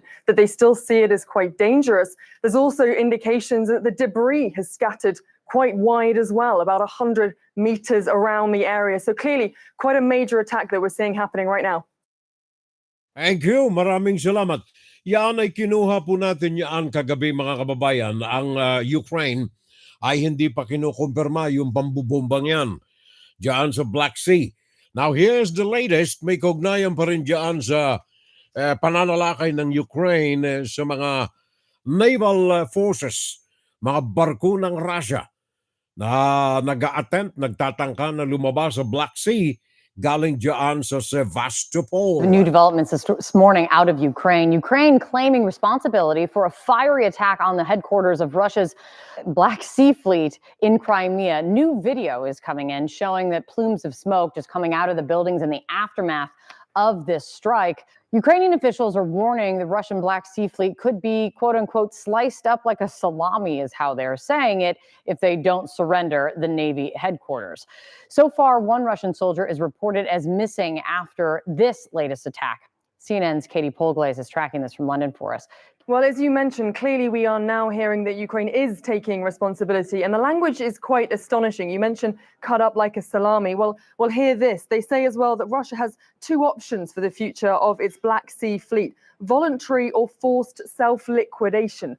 Now, this is quite strong language from the Ukrainians, and clearly it's coming off the back of some confidence here at a very successful major attack on this headquarters of the Black Sea Naval Fleet. And it isn't just the attack today. There was also an attack yesterday at the Saki military air base, also in Crimea. And there was also an attack last week, also in Sevastopol, at a ship repair facility. All of this is key infrastructure for Russia's war in Ukraine. And surely this Naval Sea Fleet headquarters is the biggest infrastructure head of all, really. Clearly part of Ukraine's strategy, that they are targeting areas that they believe are not only crucial for Russia's war effort, but also notably Russia has held since 2014. These are areas that have long been annexed, illegally annexed by Russia from Ukraine, and Ukraine's leadership have been very insistent that they intend to take it back. And clearly, this has been quite a damaging attack. As you can see from those videos, there's a lot still unfolding. Very good point. Thank you so much, Katie. John? And look, there's also just huge symbolic value for Sevastopol here on the tip of the Crimean Peninsula, from where the Russians host their Black Sea fleet to try to control the whole Black Sea. This was a city, a port founded by Catherine the Great. This was the location of the Crimean War in the 1850s. It held out against the Nazis as long as it could in World War II. And then the Russians actually leased it back from Ukraine after the Cold War in 1991. This place, again, huge symbolic value to Russia. Thank you. Maraming salamat. Yan ang ating CNN dito sa New York. Sentro ng kanilang usap-usapan yan. Simula kagabi hanggang kaninang umaga sa kanilang mga newscasts dyan sa CNN sa New York. Now, habang nangyayari yan doon sa Ukraine at saka sa Russia, ang kanilang presidente si Vladimir Zelensky nandirito po sa Amerika. Nandirito sa the Americas, kasama ang Canada. Simula noong Martes, I think, ay naglamyar na siya at nakipag-ugnayan, hindi lamang sa UN, kundi sa presidente ng Canada at saka kay Joe Biden. Am I correct? Parang narinig ko na ang Poland ay matagal na pare ko miyembro ng North Atlantic Treaty Organization. Ayaw ni Putin ito, di maghahalo na ang balat sa tinalupan. De Vera Mundala, Leo De Lope, pare koy, welcome. Welcome sa ating Fun Saturday. Medyo i-review mo na lamang simula't simula. Sabagat marami tayong mga ipinagkaloob na mga kaalaman, breaking news, and then of course, factual insight simulang simula sa ating Fun Saturday Live kaninang ika-10 ng umaga. Money laundering. Sana yon? Money laundering, kung hindi pa nag-away yung mag-asawa, hindi mabubunyag ang itinatagong yaman ni Bautista. UPS daw, sabi ni Jundi, UPS. Hindi, yung LBC pare, dyan sa Pinas, LBC pala. LBC pala dyan sa Pinas. There you are, ano? Now, sabi ko na nga, habang itong Ukraine binobomba sa magitan ng kanilang mga drone, ang mga barko ng Russia sa Black Sea, si Zelensky naman ay nakikipag-ugnayan sa mga leader dito sa Canada, sa Amerika. In fact, nung araw ng Huwebes ay humarap siya sa General Assembly ng United Nations. Yan ay nung Huwebes, unang pakikipagpulong niya mismo sa United Nations at kinonda na nito ang weaponization ng pagkain at saka ng energy ng Russia na isinusupply ng Ukraine sa iba't ibang panig ng daigdig. And then, hindi lamang yan noong Miyerkules naman ay nandirito sa New York. Nakipagkita ito pagkatapos ng UN Security Council noong Miyerkules ay nakipagkita naman siya, let me see, sa mga miyembro ng United Nations Council. Huwebes, si Zelensky ay nakipagkita kay Joe Biden dito sa amin sa Amerika.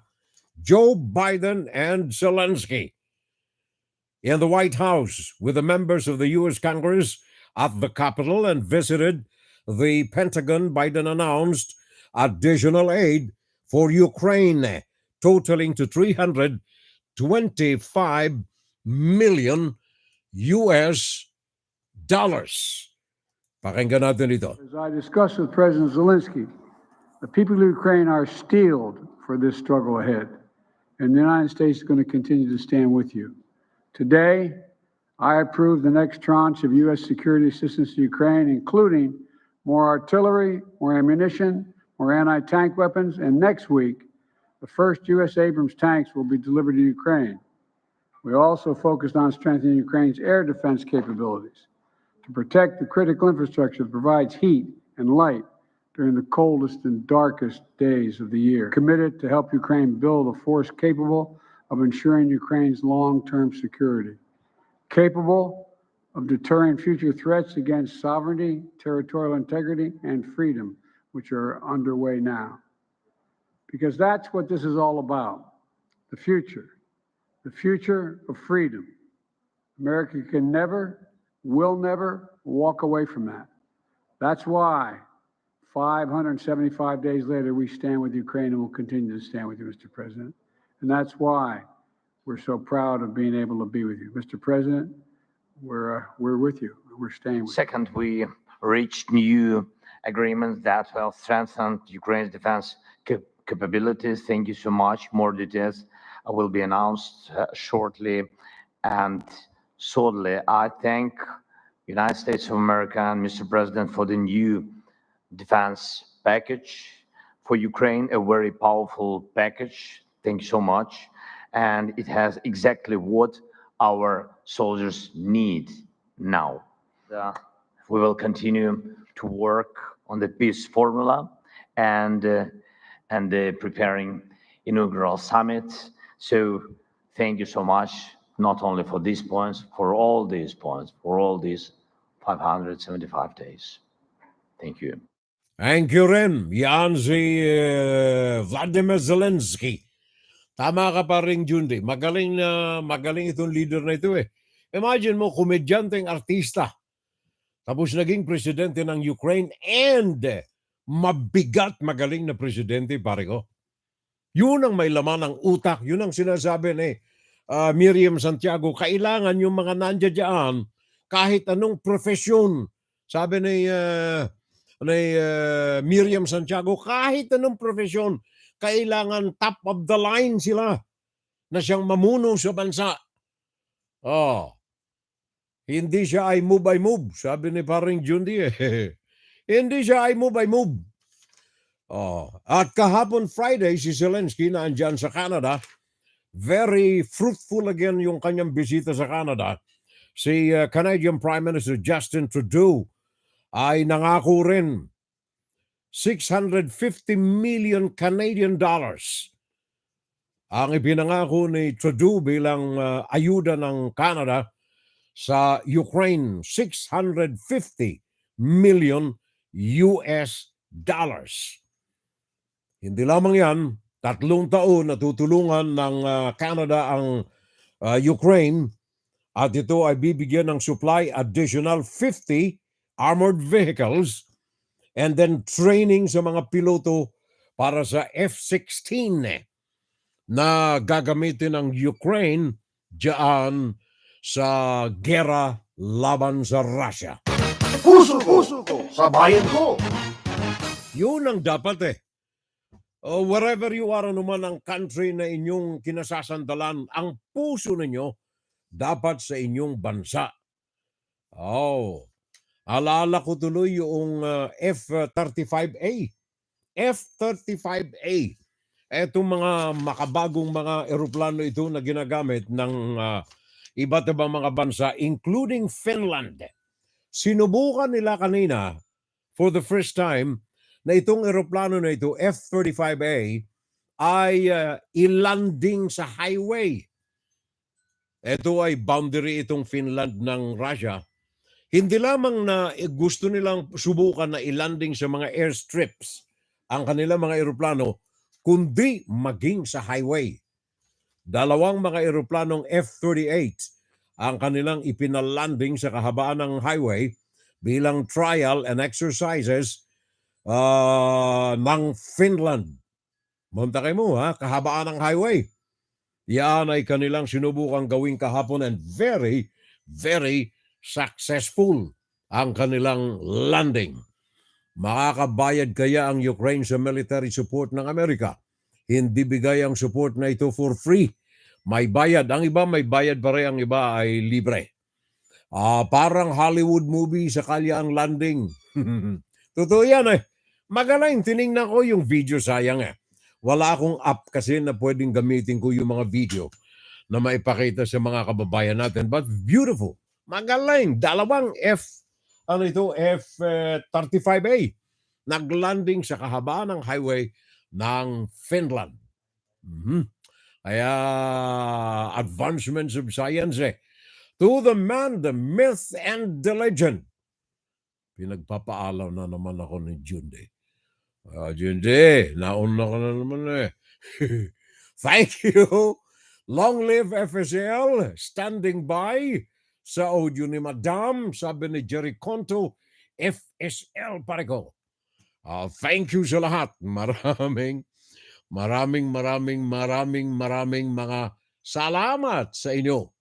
Wala na tayo magagawa may binitawan ng salita ang pare natin Leopoldo Mondala Leo de Lope. Thank you pare ko dyan sa YouTube. Ala na tayong oras mga kapitbahay. Maraming salamat sa inyo lahat sa pag-alalay sa ating palatuntunan. Yung mga hindi nasimula ng ating programa, marami tayong mga breaking news na kaagad ay isinalang. Simula ng ating Fun Saturday Live kaninang 10 o'clock in the morning Eastern Standard Time.